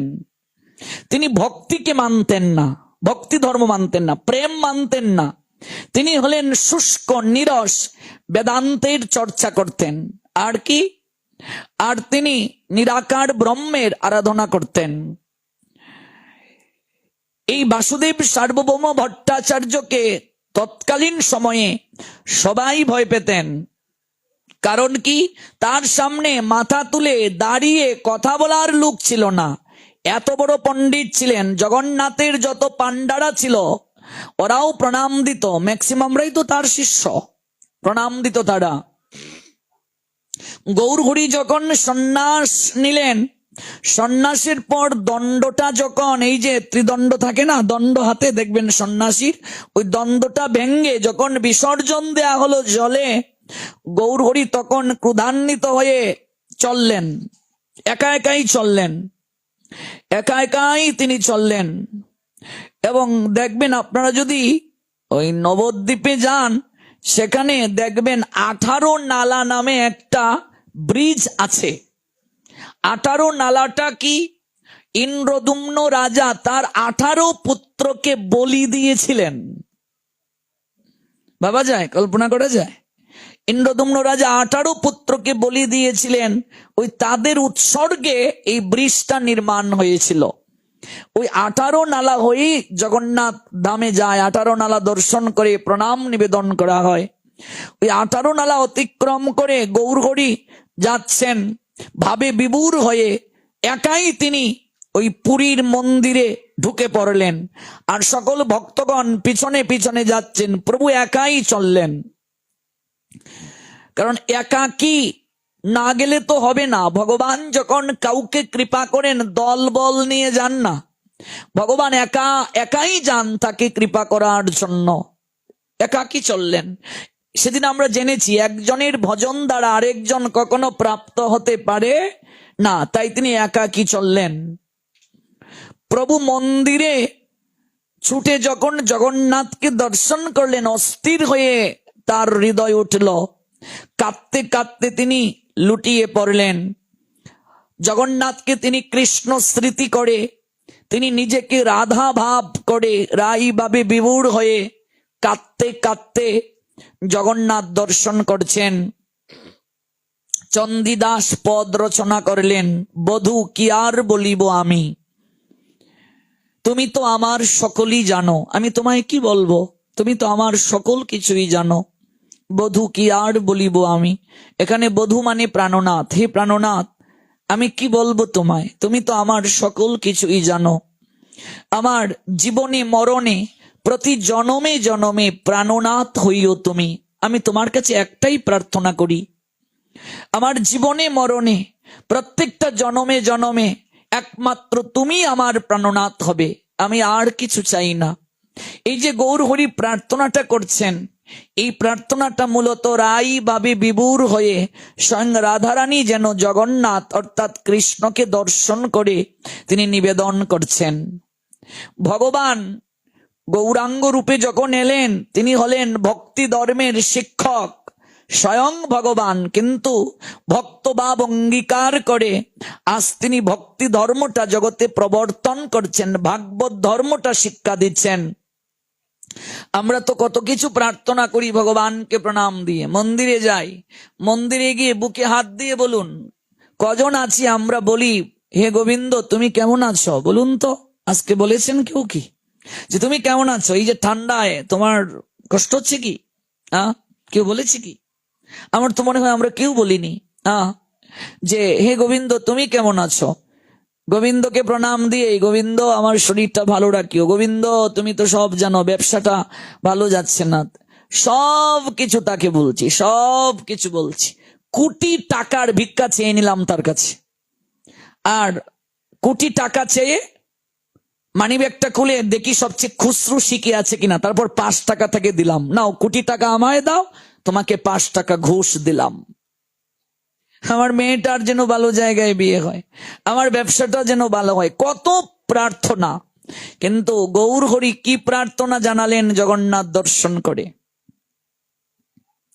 গৌর হরির প্রার্থনাটা কি ছিল দেখুন, বলছেন বধূ কি আর বলিব আমি, তোমায় কি বলবো, তুমি তো আমার সকলই জানো, তুমি তো অন্তর্যামী, তুমি তো আমার সবকিছুই জানো, তোমাকে আর আমার একটাই নিবেদন তোমার কাছে, জীবনে মরণে প্রতি জনমে জনমে তুমি আমার প্রাণনাথ হইও। শিক্ষা অষ্টকমে স্বয়ং গৌর হরি জানালেন 4 নং শ্লোকে, ন ধনম। গৌর হরি কেঁদে কেঁদে বলছেন আমি ধন চাই না প্রভু, ন জনম, আমার জনবল হোক, অনেক লোক আমার পিছনে থাকুক, আমার লাঠির শক্তি বাড়ুক, আমার ক্ষমতা বাড়ুক, ন জনম, আমি জন চাই না, ন ধনম, আমি ধন চাই না, ন সুন্দরীম কবিতাম, আমি সুন্দরী কোনো নারীও তোমার কাছে কামনা করি না, যে আমার একটা সুন্দরী যেন বউ হয়, আমার সুন্দর যেন স্বামী হয়, এটাও আমি তোমার কাছে প্রার্থনা করছি না।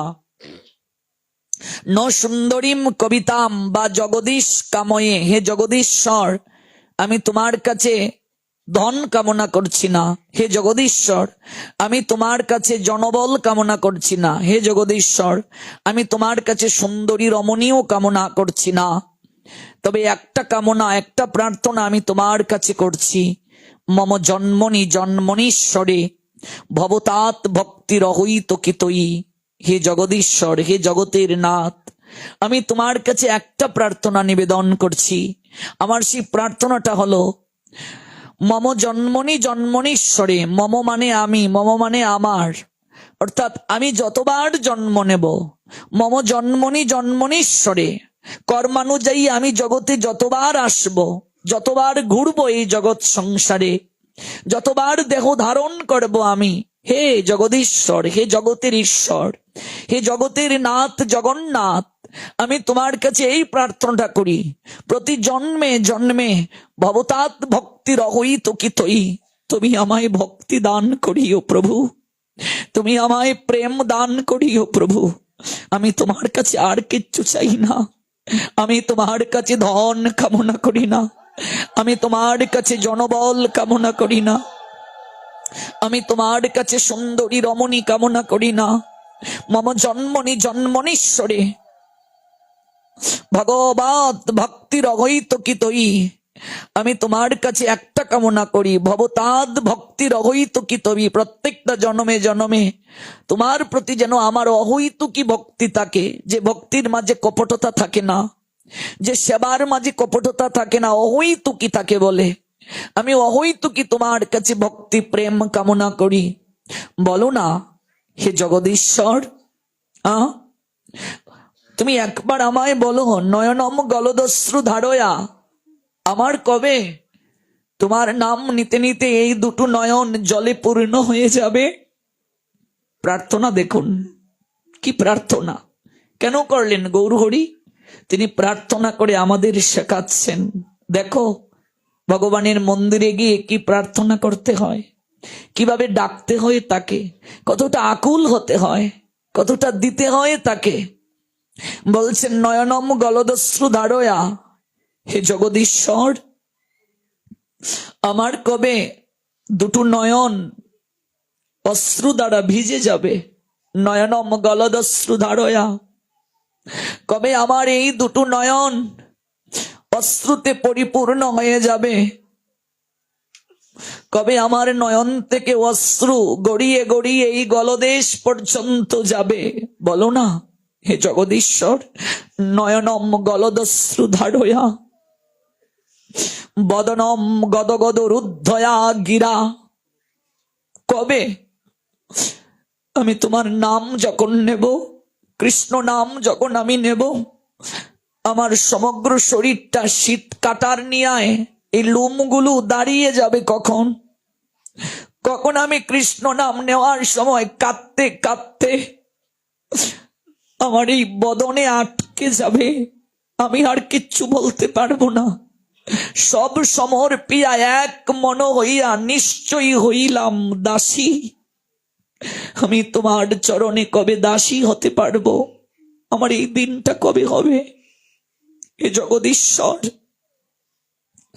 নয়নম গলদস্রু ধারয়া বদনম গদগদ রুদ্ধয়া গিরা, পুলকই নিচিতম বপু কদা তব নাম গ্রহণে ভবিষ্যতে। কবে তোমার নাম নেওয়ার সময় আমার এই শরীর পুলকিত হয়ে উঠবে, কাঁদতে কাঁদতে আমি লুটিয়ে পড়ব। বলো না আমার কবে সেই দিন হবে? হরি হরি কবে মোর হইবে সুদিন, আমার সেই দিনটা কবে হবে বলো? কাঁদতে কাঁদতে গৌরহরি প্রার্থনা করছেন, আপনি হয়ে হরি কেন বলো হরি, হরি হরি বলে কেন কাঁদো? নিজে কাঁদছেন জগৎকে কাঁদানোর জন্য, নিজে প্রার্থনা করে জগৎকে প্রার্থনা শেখাচ্ছেন। বলছেন যুগায়িতম নিমিষেন চক্ষুষা প্রবৃষায়িতম শূন্যায়িতম জগৎ সর্বং গোবিন্দ বিরহেন মে। রাধা ভাবে বিভূর তো গৌরহরি, রাই ভাবে বিভূর হওয়ার কারণে তিনি বলছেন হে গোবিন্দ তোমার অদর্শনে আমার নিমেষ সমূহ যুগবৎ বুধ হইতেছে। দেখুন বলছেন গোবিন্দকে তোমাকে যে আমি দর্শন করতে পারছি না, নিমেষ সমূহ, নিমেষ চোখে পলক পড়তে যে সময় লাগে ওই সময়টাও আমার কাছে যুগবৎ মনে হচ্ছে, মনে হচ্ছে এক যুগ যেন তোমায় দেখি না। ভগবানকে ভালোবাসলে অনুভবটা কেমন হবে? হ্যাঁ গো, আমি আজ তাকে একটা প্রণাম দেইনি গো, আমি তার চরণে দুটো তুলসী পত্র দেইনি, আমার দেয়া হয় না এই দুটা তুলসী পত্র। যদি এরকম না হয় বুঝবে ভালোবাসা হয়নি, তার সনে ভালোবাসা হয়নি। তাকে একটু না দেখলে মনে হয় এক যুগ তাকে দেখিনি। সখী রে, রাধারানী বলেছিলেন তিলেক সময় আমি আমার প্রাণ বধূকে যদি না দেখি মনে হয় আমার দেহের মাঝে আর প্রাণ থাকে না। তিলেক সময় না হেরিলে বিধাতার দিকে তিনি অভিযোগ জানাচ্ছেন, বিধি তোমার বিচার কেমন? যারা তোমায় ভালোবাসে না তাদেরকেও তুমি দুটো চোখ দিলে, আমাকেও তুমি দুটো চোখ দিলে। চোখ তো দিলেই দিলে, আবার পলক পরার ব্যবস্থা করে দিলে। হে বিধি তুমি আমাকে কুটি আঁকি কেন দিলে না? তুমি আমাকে কুটি কুটি যদি আঁকি দিতে, কুটি আঁকি নাহি দিলে সবে দিলে দুই, তাহাতে নিমেষ দিলে কি দেখিব মুই।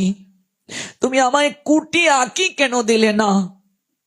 তুমি যদি আমায় কুটি আঁকি দিতে গোবিন্দ, আমি কুটি আঁকি দ্বারা তোমার দিকে অপলক দৃষ্টিতে তাকিয়ে থাকতাম। প্রেমময়ী বলছেন গোবিন্দ চুকে পলক যদি না থাকতো ভালো হতো, পলক না থাকলে তো আর চোখ বন্ধ হওয়ার কোনো ব্যবস্থা ছিল না। চোখে যদি পলক না থাকতো তাহলে আমি অনন্তকাল তোমার দিকে তাকিয়ে থাকতাম। গোবিন্দ এগুলো শ্রবণ করার পর বলেছিলেন, হে গো প্রেমময়ী, তুমি যে আজ বলছো চোখে পলক না দিলে অনন্তকাল তাকিয়ে থাকতে, আমি এই ভাব নিয়ে এটি বুঝতে পারছি না। তাই আমি রাধা ভাবে যেদিন বিভোর হব, প্রেমে যেদিন বিগলিত হব, সেদিন আমি পলকহীন ভাবে জগৎকে আমি একটু দেখবো, আমার ভক্তকে আমি দেখব। তাই গোবিন্দ জগন্নাথ রূপে পলক রাখলেন না চোখে। জগন্নাথ রূপে পলক আছে, চোখের পাতি নাই, গোবিন্দ রাখলেন না। রাধারানীর ভাবটা উপলব্ধি করার জন্য অনন্তকাল ধরে জগন্নাথ ভক্তের দিকে তাকিয়ে আছেন, চোখে পলক দিলেন না। অনন্তকাল ভক্তের দিকে তাকিয়ে অপেক্ষা করে বলছেন, ওরে আমি কতকাল ধরে তোদের দিকে তাকিয়ে আছি, ওরে একটিবারও কি তোদের মায়া হয় না রে? একটিবারও কি তোদের দয়া হয় না রে? ওরে আমি মন্দির ছেড়ে তোদেরকে দেখবো বলে আমি রাজপথে বের হয়ে আসি। যারা কোনোদিন মন্দিরে আমাকে প্রণাম দিতে যায় না, আমি মন্দির থেকে তোদেরকে দর্শন দিয়ে কৃপা করার জন্য আমি রাজপথে রথে আরোহণ করে নেমে আসি। প্রেমে বিগলিত হয়ে চোখে পলক পড়ার ব্যবস্থাও রাখলেন না গোবিন্দ। কোটি আঁকি নাহি দিলে সবে দিলে দুই, তাহাতে নিমেষ দিলে কি দেখিব মুই। প্রেমময়ী রাধারানী বলেছিলেন, আজ রাই বাবে বিবুরু হয়ে গৌরাঙ্গ সুন্দর বলছেন, হে গোবিন্দ, তোমার অদর্শনে আমার নিমেষ সমূহ যুগের পর যুগ কাল মনে হচ্ছে।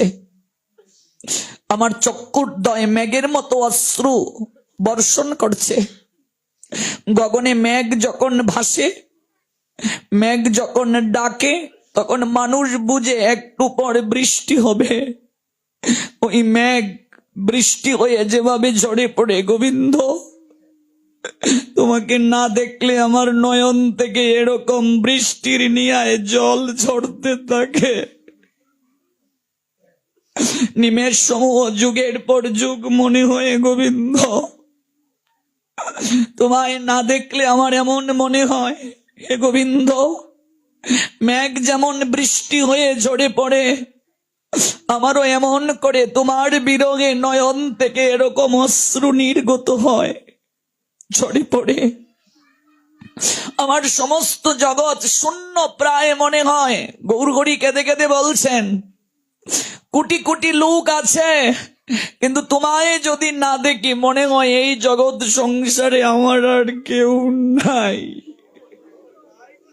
হে গোবিন্দ, তোমায় যদি আমি না দেখি মনে হয় এই জগতে আমার মত নাই। হরিদাস ঠাকুর বলেছিলেন মহাপ্রভুকে, প্রভু গো, তোমার আপন ভুবনে আমি ছাড়া অগণিত ভক্ত আছে যারা তোমাকে প্রাণ সম ভালোবাসে,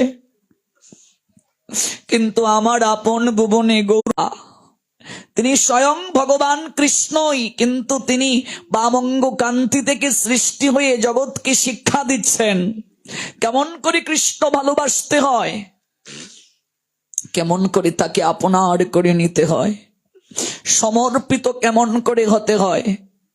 এর পরের কথাটা শুনলে অবাক হবেন। আশ্লিষ্য বা পাদরতাম পিনুষ্টমা মদর্শন মর্মহতাম করুতুবা ইয়াতা তথা বিদধাতু লম্পট মত প্রাণনাতস্তু স্বয়ব না পরহ। গৌরহরি বলছেন, এই যে দাসী, পাদরতা দাসী, তোমার চরণ আকাঙ্ক্ষী যে এই দাসী, ওই দাসীকে তুমি যদি আলিঙ্গন করে একেবারে পেষ্টন করে দাও। কংস পাঠিয়েছিল দুইজন অসুরকে, চামড়ার মুষ্টিকে পাঠিয়েছিল কৃষ্ণ বলরামকে আলিঙ্গন দিয়ে পিষে নেয়ার জন্য। ওই আলিঙ্গন দিয়ে যদি তুমি আমায় পিষে নাও, অথবা আমাকে দর্শন না দিয়ে, আমাকে বিরহ যন্ত্রণা দিয়ে তুমি যদি মর্মাহতও করো, কিংবা কোনো লম্পট পুরুষ যদি কোনো মেয়ের সনে অনৈতিক আচরণ করে লম্পট পুরুষের মতো যদি তুমি তোমার নখ দ্বারা আমার অঙ্গ প্রত্যঙ্গকে চৌচির করে দাও, জগতে তুমি যদি আমাকে কলঙ্ক রটিয়ে দাও, কলঙ্কিনীও করে নাও, তাহলেও আমি কিচ্ছু মনে করব না। দিন শেষে আমি তোমার চরণের দিকে তাকিয়ে বলবো, শুধু এ জন্মে নয়, প্রতিটা জন্মে জন্মে তুমি আমার প্রাণনাথ হয়ে থেকো। শুধু এই জন্মে নয়, প্রতিটা জন্মে জন্মে তুমি আমার প্রাণনাথ হয়ে থেকো। ভাবা যায় কতটা প্রেম নিবেদন, করুণাগতি নিবেদন, ভাবা যায়। সখীরে, আমার প্রাণ বধুয়ার লাগি কলঙ্কের হাড় গলায় পড়িতে বড় শোক। তোমার লাগি কলঙ্কের হাড়টাও যদি আমি গলায় পড়ি, তাতেও আমার সুখ। কত নিবেদন দেখুন। আজ রাই ভাবে বিভোর হয়ে গৌরাঙ্গ সুন্দর বলছেন, এই পাদরতা দাসীকে কৃষ্ণ আলিঙ্গন পূর্বক পেষণ করুন, অথবা অদর্শন দ্বারা মর্মাহত করুন। তিনি লম্পট পুরুষের নিয়ায় আমার সঙ্গে যেরকম আচরণই করুন না কেন, তিনি সর্বদা আমারই প্রাণনাথ, তিনি সর্বদা আমারই প্রাণ দ্বৈত।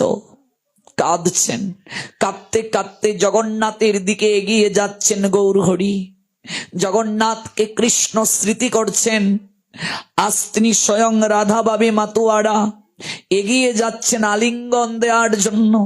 জগন্নাথের চরণ ধরবেন, জগন্নাথকে প্রেমালিঙ্গন প্রদান করবেন। পাগলের মতো ছুটে যাচ্ছেন গৌরহরি। সঙ্গে সঙ্গে পান্ডারা এগিয়ে এলো তাকে বাধা দেওয়ার জন্য।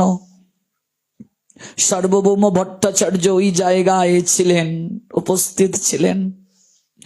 যখন পান্ডারা এলো তাকে বাধা দেওয়ার জন্য, সার্বভৌম ভট্টাচার্য দূর থেকে ইশারায় বললেন, বাধা দিও না, সন্ন্যাসীকে বাধা দিও না।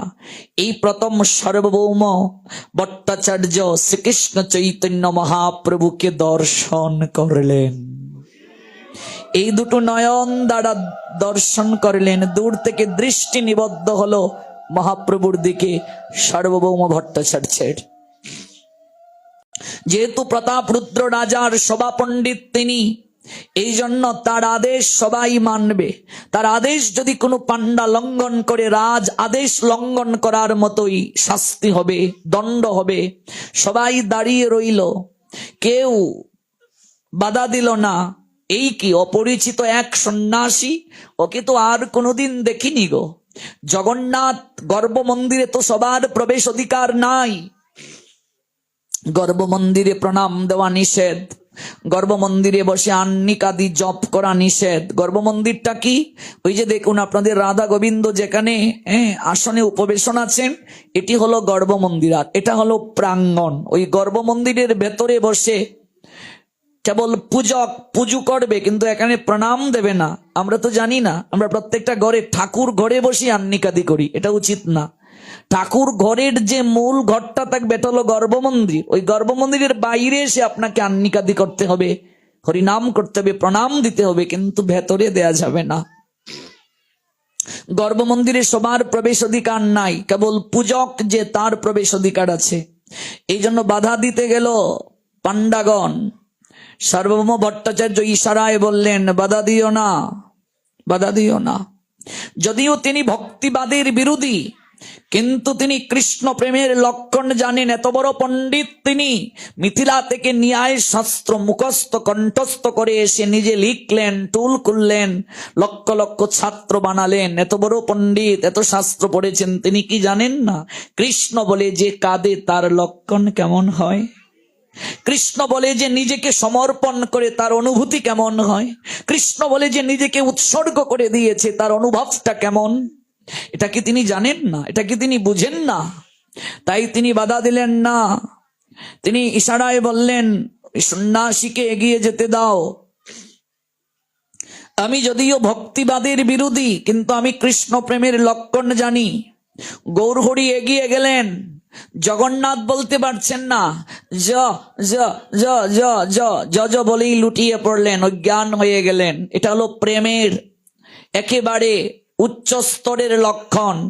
যখন একেবারে আপনার কৃষ্ণ প্রেমে বিভুরতা এসে যাবে, তখন আপনি আর উচ্চারণ করতে পারবেন না, আপনার কথাগুলো মুখে লেগে যাবে, আপনি তখন মূর্ছা প্রাপ্ত হবেন। জগন্নাথ বলতে পারেন না গৌরহরি, প্রেমে বিভোর হয়ে জ জ জ জ জ বলছেন, জগন্নাথ বলতে পারছেন না, সঙ্গে সঙ্গে লুটিয়ে পড়লেন, অজ্ঞান হয়ে ওই আঙ্গিনায় পড়ে গেলেন। সার্বভৌম ভট্টাচার্য দূর থেকে বললেন, আহা কে গো, এই সন্ন্যাসী কে?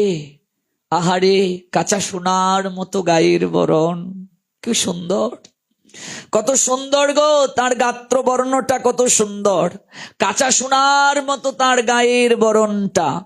বয়স আর কত হবে গো? এই সন্ন্যাসী তো যৌবনে পদার্পণরত মনে হচ্ছে। কাঁচা সোনার বর্ণ, যৌবনের আভা যেন শরীর থেকে ছিটকে পড়ছে। আহা, এই বয়সে সন্ন্যাস গ্রহণ করেছে গো।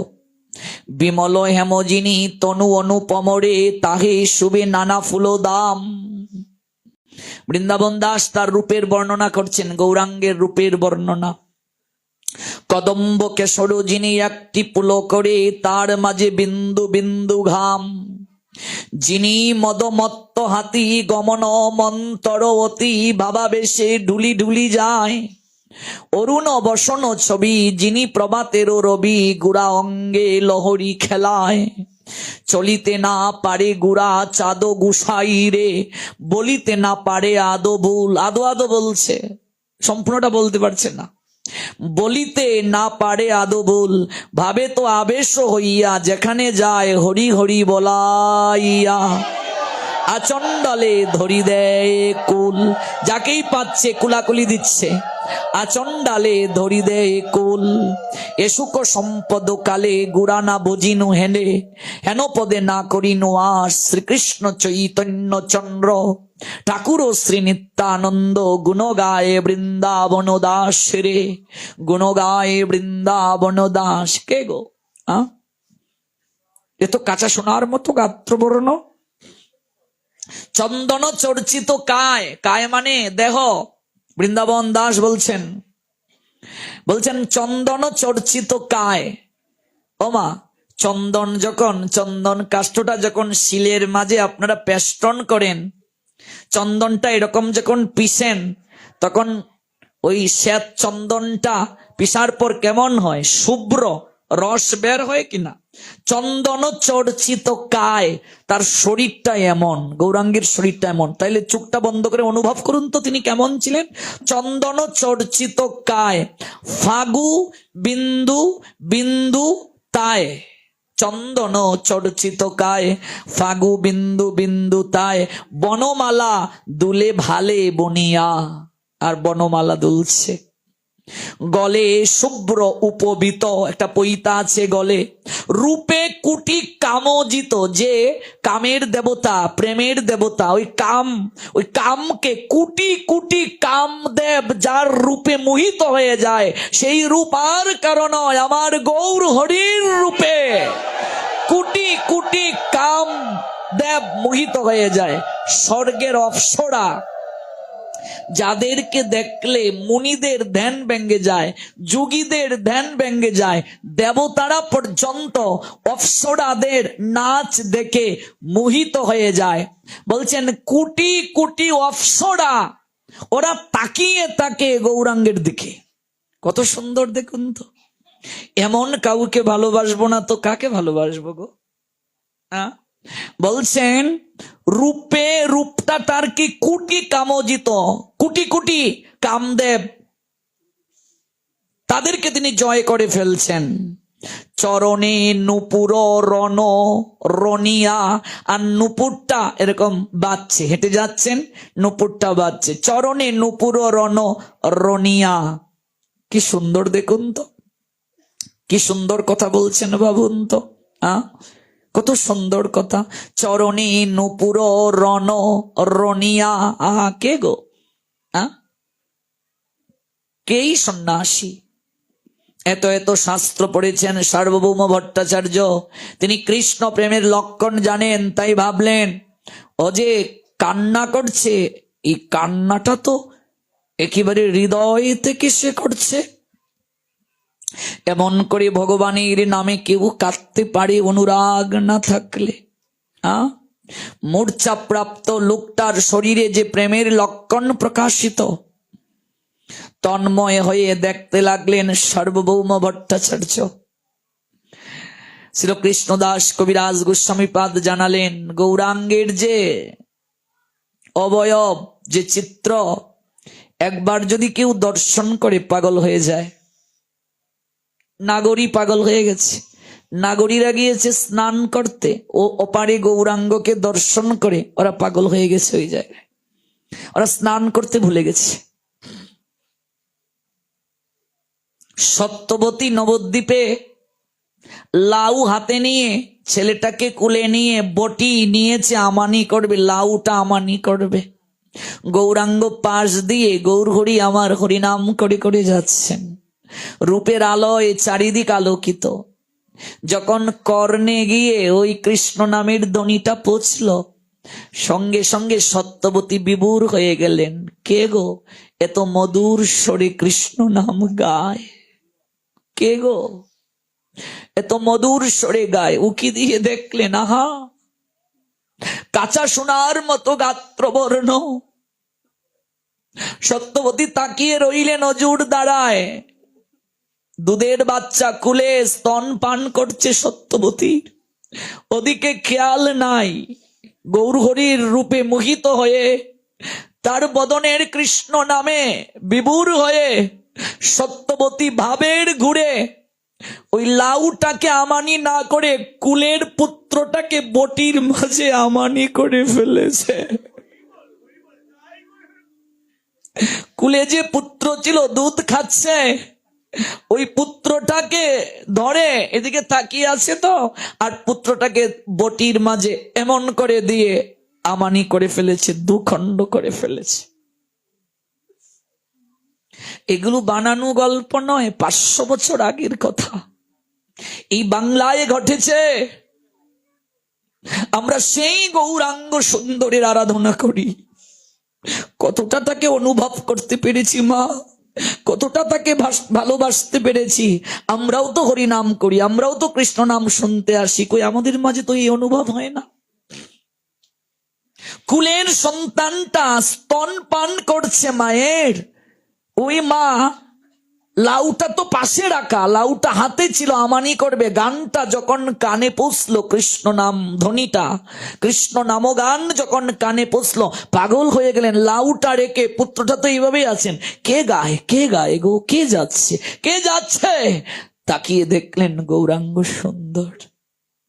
তাকিয়েই রইলেন, পুত্র দুধ খাচ্ছে, আর ওই পিড়িতে বসলেন, বসে এইভাবে তাকিয়ে আছেন, আর ওই বটিটার সামনে তাকিয়ে রইলেন আর কাঁদছেন। সঙ্গে সঙ্গে ওই লাউটা ভেবে পুত্রটাকে এরকম দুখণ্ড করে ফেললেন, আমানি করে ফেললেন।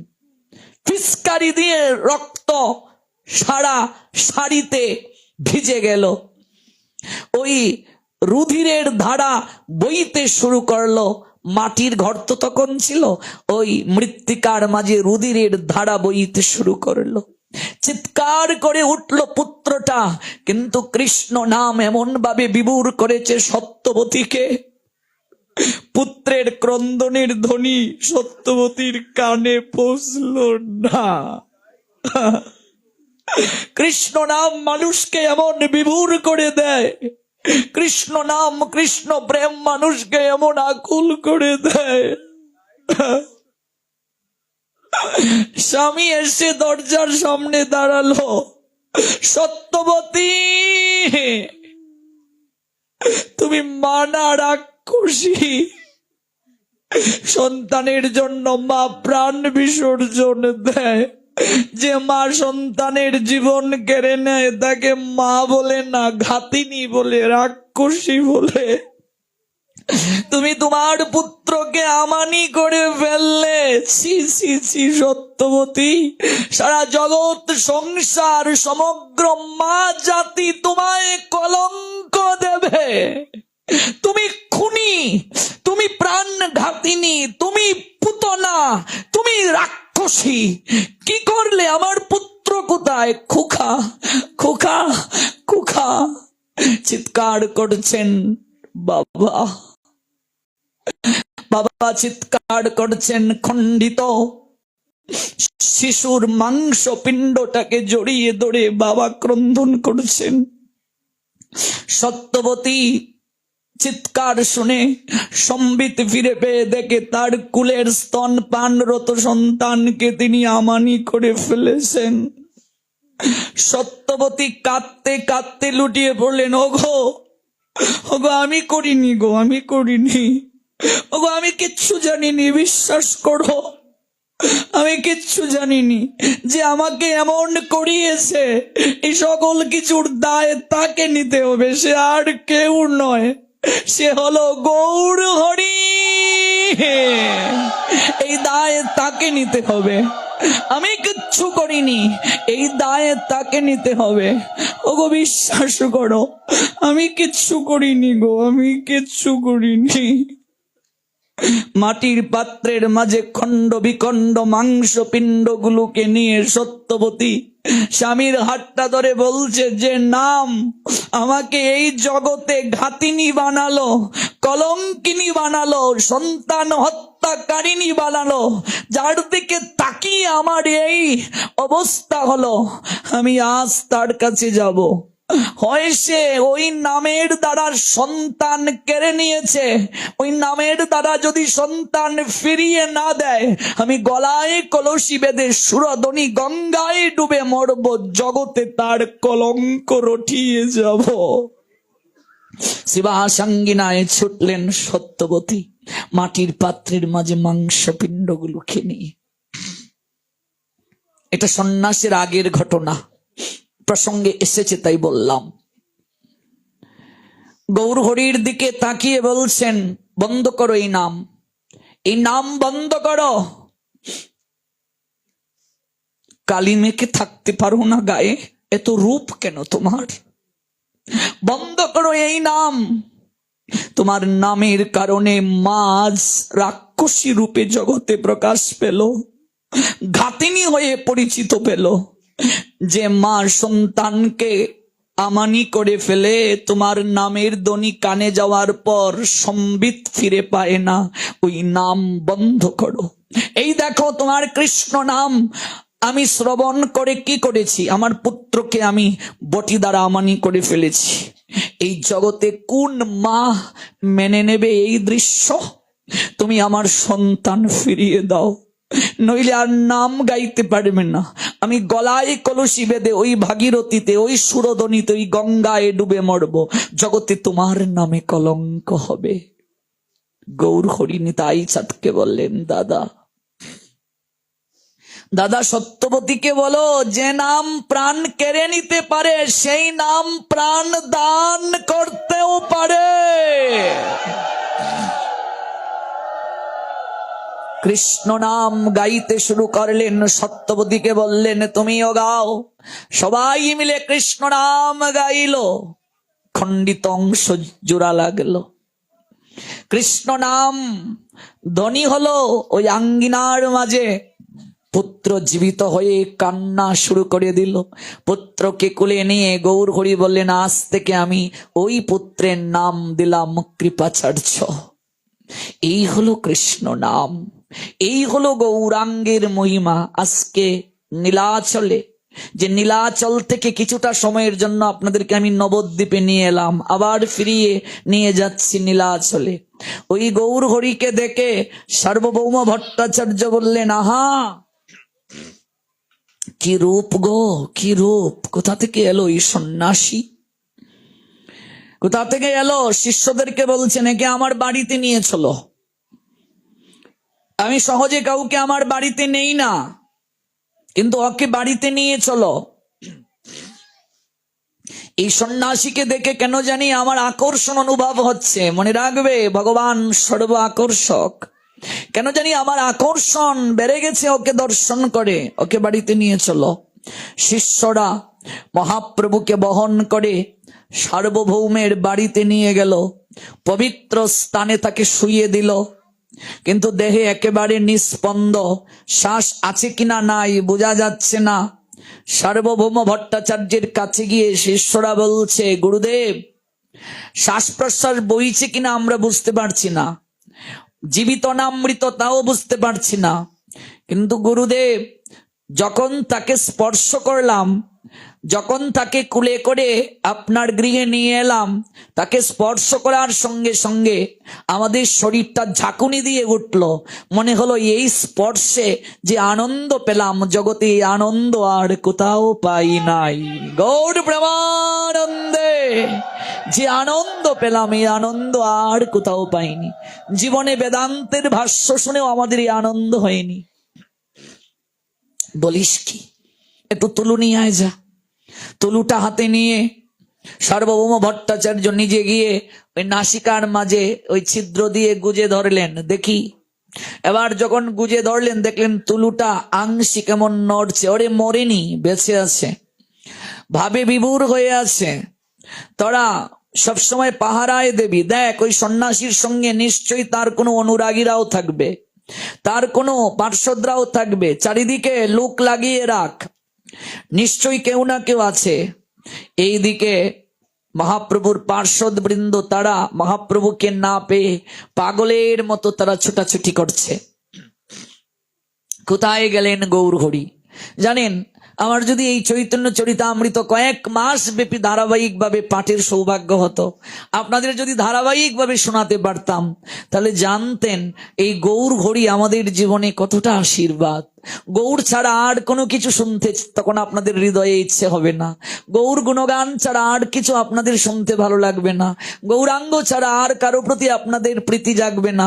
গৌরাঙ্গ চরণ ছাড়া আর কোনো চরণ আপনাদের ভালো লাগবে না। আমরা কলিহত জীব, আমাদের তো তাই হওয়া দরকার। আজকে নগরে নগরে নাম যজ্ঞ হয়, দুর্ভাগ্য ওরা গৌরকে জানেই না। যারা এই যজ্ঞ অনুষ্ঠান করছে ওরাও জানে না নগরে নগরে যে কার উদ্দেশ্যে অনুষ্ঠান, এই অনুষ্ঠান কি করে সৃজন হলো, এই অনুষ্ঠানটির পশ্চাতে গৌরাঙ্গের অবদান কি।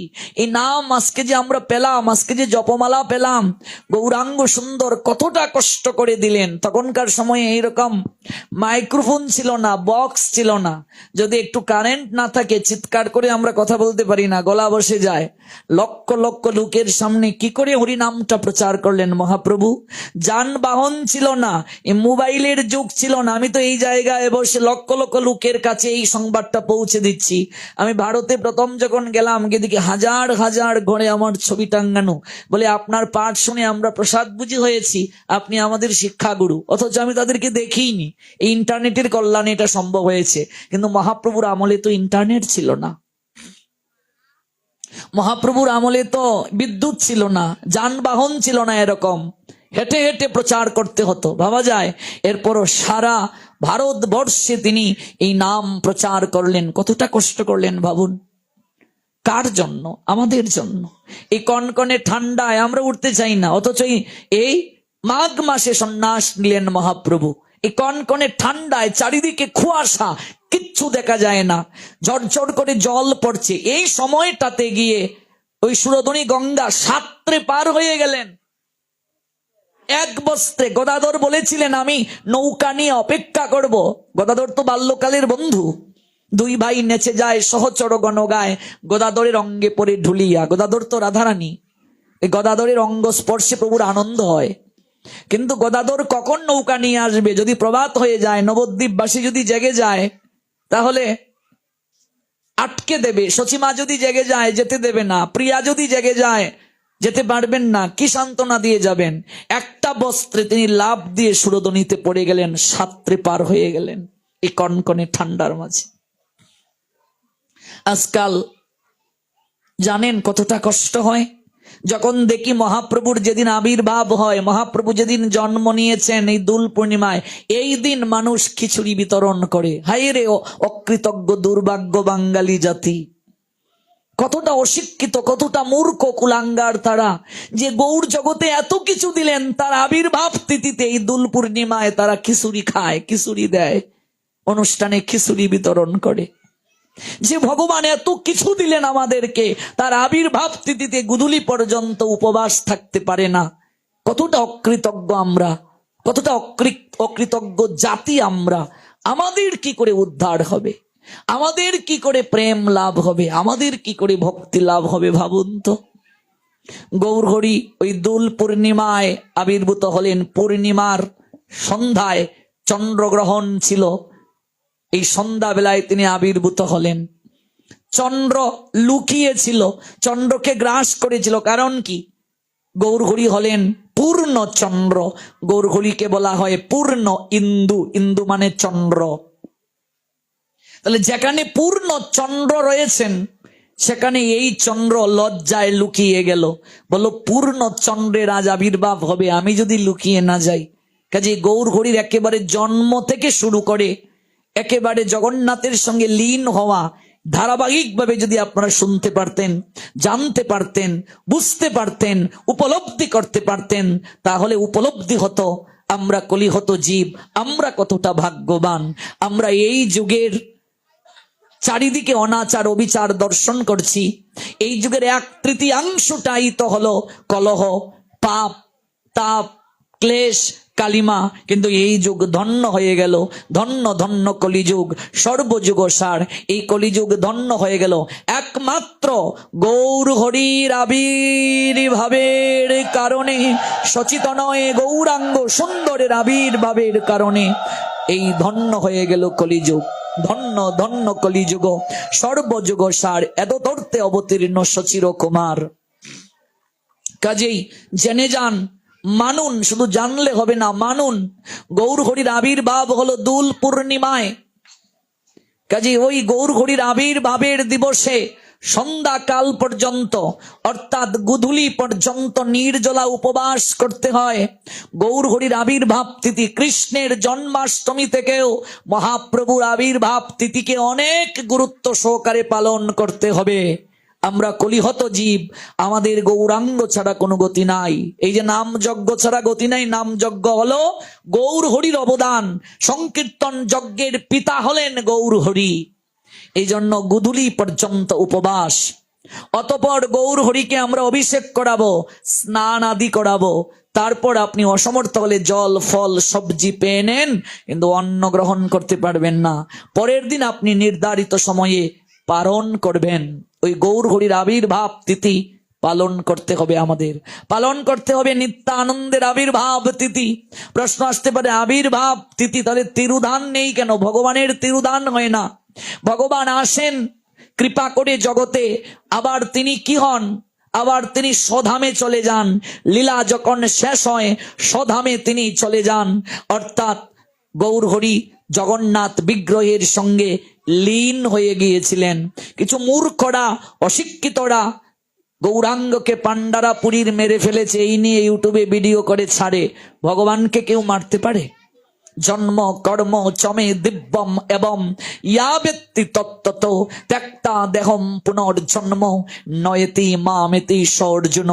One who knows the transcendental nature of my appearance and activities does not upon living this body take his birth again in this material world by eternal abode. Arjun said, Almighty Creator Krishna Srimad Bhagavad Gita 4 chapter 9 verse Gyan Yog। এই যে তাকে তত্ত্বগতভাবে জানা, ওই জানা হলেই জগতে আসা যাওয়া বারণ হবে, জন্ম মৃত্যুর চক্রাকার থেকে নিষ্কৃতি প্রাপ্তি হবে। এটি হলো প্রকৃত জানা। তার অহৈতুকী লীলার মাধ্যমে তার চরণে অঞ্জলি দেওয়াটাই হলো প্রকৃত প্রেমাঞ্জলি। প্রকৃত তাকে প্রীতি করা, তার আদর্শটা মানাই, তাকে প্রীতি করা, তার বাক্যকে গ্রহণ করা, নিজের জীবনে আচরণে আনাই হলো এই অহৈতুকী জীবনকে সার্থকতার দিকে নিয়ে যাওয়া। আজকে তিনি নিজে জগৎকে আচরণ করে শিক্ষা দিচ্ছেন। ভাবে বিভোর হয়ে তিনি মূর্ছিত হলেন, নাসিকার মাঝে তুলু গুজে দেয়া হলো। সার্বভৌম বললেন মরেনি, মৃত্যু হয়নি। তোমরা চারিদিকে লুক লাগাও, নিশ্চয়ই সন্ন্যাসীর সঙ্গে লুক আছে, একা আসবে না, নিশ্চয়ই লুক আছে সন্ন্যাসীর সঙ্গে। ওরা কোথায়? এই সন্ন্যাসী কোথাকার, কোন দেশ থেকে এসেছে? এই সন্ন্যাসীর জ্ঞান না ফিরলে তো জানতে পারবো না। অতিথি নারায়ণ ভব, অতিথি হলেন নারায়ণ স্বরূপ। যেহেতু আমার গৃহে সন্ন্যাসীর স্থান হলো, তাকে সেবা যত্ন করা কর্তব্য। শিষ্যদেরকে বললেন তোমরা সেবা যত্ন করো। আর চারিদিকে লোক লাগাও, সঙ্গে পার্শ্বদরা কোথায়? পার্শ্বদরা পাগলের মতো গৌরকে খুঁজছেন, মহাপ্রভু মহাপ্রভু এই বলে চারিদিকে খুঁজছেন। সার্বভৌম ভট্টাচার্য বললেন, এ তো শুধু ভাব নয়, এ যে মহাভাব। এই সুদীপ্ত মহাভাব শুধু নিত্য সিদ্ধ ভক্তের মাঝেই সম্ভব। তাহলে সন্দেহ নাই, এই সন্ন্যাসী সাধারণ কোন সন্ন্যাসী নয়, এ মহাভক্ত। মহাভক্ত না হলে তার এই ভাব হওয়ার কথা নয়, এরকম মূর্ছা হওয়া কথা নয়, অষ্টসাত্ত্বিক এরকম বিকার হওয়ার কথা নয়। কতক্ষণে তার বাহ্য জ্ঞান হবে? সার্বভৌম অপেক্ষা করতে লাগলেন। এদিকে জগন্নাথ মন্দিরের সিংহদ্বারে পার্শ্বদগণ প্রভুর, তারা এসে হাজির হলো। একে অপরকে জিজ্ঞেস করছে, হে গো, তোমরা কি একজন সন্ন্যাসীকে দেখেছ? অরুণ বসন ছবি, যিনি প্রভাতেরও রবি, গুড়া অঙ্গে লহরী খেলায়। তোমরা কি দেখেছ গো? কাঁচা সোনার মতো গায়ের বরণ, ও তার নাম শ্রীকৃষ্ণ চৈতন্য মহাপ্রভু। তোমরা কি দেখেছো তাকে কোথাও? পাণ্ডাগণ সার্বভৌম ভট্টাচার্যের শিষ্যদের সঙ্গে পরিচয় করিয়ে দিলেন। কাঁদতে কাঁদতে পার্শ্বদগণ মহাপ্রভুর সার্বভৌম ভট্টাচার্যের গৃহে এলেন। গৌর হরিকে এরকম মূর্ছিত দেখে তারাও কাঁদতে লাগলেন, সার্বভৌমকে প্রণাম নিবেদন করলেন। আমরা বঙ্গ থেকে এসেছি। সার্বভৌম ভট্টাচার্য ভাবলেন, তাহলে এই সন্ন্যাসী বঙ্গের হবে। যেহেতু এটা বললেন, মনে মনে একটা আকাঙ্ক্ষাও জাগলো, তিনিও যেহেতু বঙ্গের, মনে আকাঙ্ক্ষা জাগবে কিনা। এবার আপনি কোথাও গেলেন, হঠাৎ একজনের সঙ্গে পরিচয় হলো, আপনি জানলেন তিনি গাজীপুরের, আপনিও গাজীপুরের, আপনার মনে আগ্রহ জাগবে কিনা, ওমা গাজীপুরের, কোথায় গো, কোথায় তার বাড়ি? বঙ্গের, বঙ্গের সে। যেহেতু তিনিও বঙ্গে জন্ম নিয়েছেন, এবার উড়িষ্যায় স্থায়ীভাবে থাকেন, রাজা তাকে সভা পণ্ডিত করলেন। মনে মনে ভাবলেন, বঙ্গের কে হতে পারে? কে হতে পারে গো বঙ্গের? তাই তিনি অপেক্ষা করতে লাগলেন। তখন সঙ্গে দেনের জামাই, ওই গোপীনাথ আচার্য মহাপ্রভুর পরম ভক্ত, তিনি নবদ্বীপে থাকেন। নবদ্বীপে থাকতে তিনি তাকে চিনতেন, জানতেন। তখন এলেন গোপীনাথ আচার্য। গোপীনাথ সার্বভৌম ভট্টাচার্যকে বলছেন, এই যে সন্ন্যাসী, বললেন নাম নিমাই, এরূপ নাম কেন? বলছে নীলাম্বর চক্রবর্তী ওর রাশি গণনা করে, সকল কিছু গণনা করে নাম রাখলেন বিশ্বম্বর। তিনি বলেছিলেন শচীকে, মারে তোর ছেলে বিশ্বকে ধারণ করবে, তাই তার নাম বিশ্বম্বর। আর জগন্নাথ মিশ্রকে বলেছিলেন, এর শরীরে সাধারণ নর শিশুর লক্ষণ নয়, সাক্ষাৎ নারায়ণের লক্ষণ লুকায়িত আছে। এই শিশু জগতে প্রসিদ্ধ হবে, জগৎকে উদ্ধার করবে, তাই তার নাম রাখলাম বিশ্বম্বর। সচিমা বললেন, বাবা তোমাদের এত পাণ্ডিত্যপূর্ণ নাম আমি উচ্চারণ করতে পারবো না, রাখতেও পারবো না, আমার 8টা কন্যা মারা গিয়েছে। যমদূতরা হয়ে যাওয়ার পরই নিয়ে যায়, মা ডাক আমি শুনতে পাইনি। কাজেই একটা ছেলে বিশ্বরূপ, একটা ছেলের আর কি ভরসা, এটাও যদি চলে যায়, এজন্য আরেকটা সন্তান কৃপা করে ভগবান দিলেন। তাই ওর নাম আমি রাখবো নিমাই। নিম পাতায় সবারই অরুচি, নিম পাতা সবাই খেতে চায় না। কাজেই যমদূতের যেন অরুচি থাকে ওই নামটা শুনলে। মায়ের মন তো, বলছেন যমদূত যেন নিতে না পারে। নিম যেমন তিতা, নিম পাতা যেমন তিতা, কিন্তু ভিতরে গেলে ঔষধি গুণ হয়। তাই নাম রাখলাম নিমাই, যেন যমদূতেরা অরুচি করে যেন তাকে না নিতে পারে। আর আতুর গড়টা ওই নিম গাছের তলে হয়েছিল, এই জন্য গান আছে, নিমাই নিম তরু তলে যখন জন্ম নিলে। মা কেঁদে কেঁদে বলছিলেন যখন নিমাই চলে গিয়েছিলেন সন্ন্যাস নিয়ে, নিমাই নিম তরু তলে যখন জন্ম নিলে। মা কি বলছেন, বুকের স্তনদুগ্ধ খাইয়ে পুষিলাম তরে, এই স্তনদুগ্ধ তোকে খাইয়ে দিলাম, পোষণ করলাম, বড় করলাম, আজকে তুই আমায় ছেড়ে চলে গেলে। মা পাগলিনী হয়ে কাঁদতেন আর গান গাইতেন।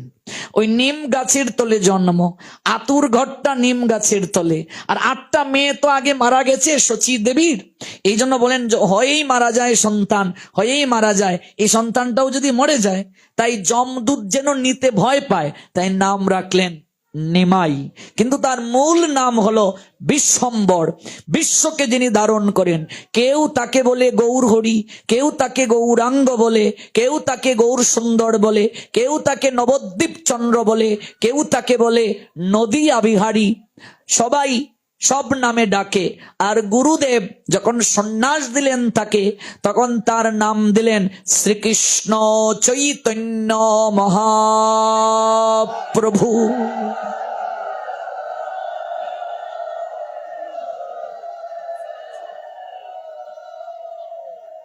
নাম দিলেন শ্রীকৃষ্ণ চৈতন্য মহাপ্রভু। গোপীনাথ আচার্য সকল কথা সার্বভৌমকে বলতে লাগলেন, বলেন ও তাহলে এই সন্ন্যাসী পূর্বাশ্রমে বিশ্বম্বর নীলাম্বর চক্রবর্তীর নাতি হয়। ও, মেয়ের দিক থেকে নাতি হয় না, উপেন্দ্র মিশ্রের ছেলের দিক থেকে নাতি, আর নীলাম্বর চক্রবর্তীর মেয়ের দিক থেকে নাতি। আচ্ছা, তাহলে তো বুঝতে পারলাম। সার্বভৌম ভট্টাচার্য তার ছেলেকে ডাকলেন, বাবা চন্দনেশ্বর। সার্বভৌমের ছেলের নাম কি? চন্দনেশ্বর। মেয়ের নাম হলো ষাঠি। মেয়ের নাম কি? ষাঠি। আর ছেলের নাম চন্দনেশ্বর। বাবা চন্দনেশ্বর, এদিকে আয়, শোন, এখানে দাঁড়িয়ে থাক। ওই সন্ন্যাসীর ধ্যান যখন ভাঙবে তখন আমাকে সংবাদ দেবে, আমি অপেক্ষা করে আছি। আর ও যেহেতু সন্ন্যাসী, ধ্যান ভাঙ্গার পর যদি কোনো স্ত্রীলোক দেখে এখানে সে থাকবে না, কারণ সন্ন্যাসীর স্ত্রীমুখ দর্শন করা নিষিদ্ধ। এখনকার সন্ন্যাসীর মতো নয়, গৌর হরির সন্ন্যাস কঠিন সন্ন্যাস। সন্ন্যাসী স্ত্রীমুখ দর্শন করবে না, নারী হাতে কোনো সন্ন্যাসী ব্রহ্মচারী আহার গ্রহণ করবে না। এই জন্য বললেন যে তুই এই জায়গায় থাক বাবা চন্দনেশ্বর, আর আমি অপেক্ষা করছি। ওই যখন তার সম্বিত ফিরবে তখন তুই আমাকে সংবাদ দেবে। 1 প্রহর কেটে গেল, 2 প্রহর কেটে গেল। 1 প্রহর মানে কয় ঘন্টা? 3 ঘন্টা। এই যে আমরা কীর্তন করব 24 প্রহর, তাহলে 3 24 কত? 72 ঘন্টা কীর্তন হবে। আগে প্রহর হিসাব হতো। যখন ঘড়ি আবিষ্কৃত হয়নি তখন ওই সনাতনে ঋষিগণ, মুনিগণ, যোগীগণ, ধ্যানীগণ তারা সময়ের হিসাব রাখতেন। পৃথিবীতে যখন কোনো স্কুল আবিষ্কৃত হয়নি, কলেজ আবিষ্কৃত হয়নি, ইউনিভার্সিটি আবিষ্কৃত হয়নি, তখনও সনাতন শাস্ত্রে সময়ের হিসাব করার ব্যবস্থা ছিল। প্রহরে হিসাব হতো। 1 প্রহর মানে 3 ঘন্টা, অষ্টপ্রহর মানে 24 ঘন্টা। অষ্টপ্রহর মানে নাকি? অষ্ট মানে 8, প্রহর মানে 3 ঘন্টা, তো 8 প্রহর মানে কয় ঘন্টা? 3 8 24 ঘন্টা। এইভাবে প্রহর অনুযায়ী কীর্তন হয়। এগুলো মহাপ্রভুর আরো আগ থেকে এখনো ঘন্টা, মিনিট, সেকেন্ড আবিষ্কৃত হয়েছে বটে, কিন্তু সনাতন হিন্দু সংস্কৃতিতে কখনো কত ঘন্টা অনুষ্ঠান এগুলো হয়, লেখা হয় প্রহর। তোমরা কত প্রহর কীর্তন করছো? অষ্টপ্রহর। কত প্রহর করছো গো? 16 প্রহর। কত প্রহর? 24 প্রহর। কত প্রহর? 48 প্রহর। কত প্রহর? এরকম আমরা বলি 56 প্রহর। এইভাবে প্রহর, এগুলো সনাতনীদের উচ্চ শিক্ষার ফলপ্রসূ প্রভাব। সারা বিশ্বে যখন স্কুল আবিষ্কৃত হয়নি, কলেজ আবিষ্কৃত হয়নি, ইউনিভার্সিটি আবিষ্কৃত হয়নি, তখনও ঋষিগণ, মুনিগণ টুলের মাধ্যমে শিক্ষা প্রদান করতেন। সনাতনীরা জ্ঞানে বিজ্ঞানে উন্নত, সবচেয়ে শিক্ষিত তারা। এক সময় সনাতনীরাই তো সব ছিল, তারা জ্ঞানে বিজ্ঞানে বৈরাগ্যে শ্রেষ্ঠ। 1 প্রহর কেটে গেল 3 ঘন্টা, আরেক প্রহর কেটে গেল, জ্ঞান ফিরেনি। 3 প্রহর কেটে গেল। কয় প্রহর গেল? কয় ঘন্টা গেল? 9 ঘন্টা কেটে গেল, ধ্যান ভাঙলো না। এই যে কৃষ্ণ বলে জগন্নাথ দর্শন করে কান্না করে অজ্ঞান হয়ে গেলেন, আর ধ্যান ভাঙছে না।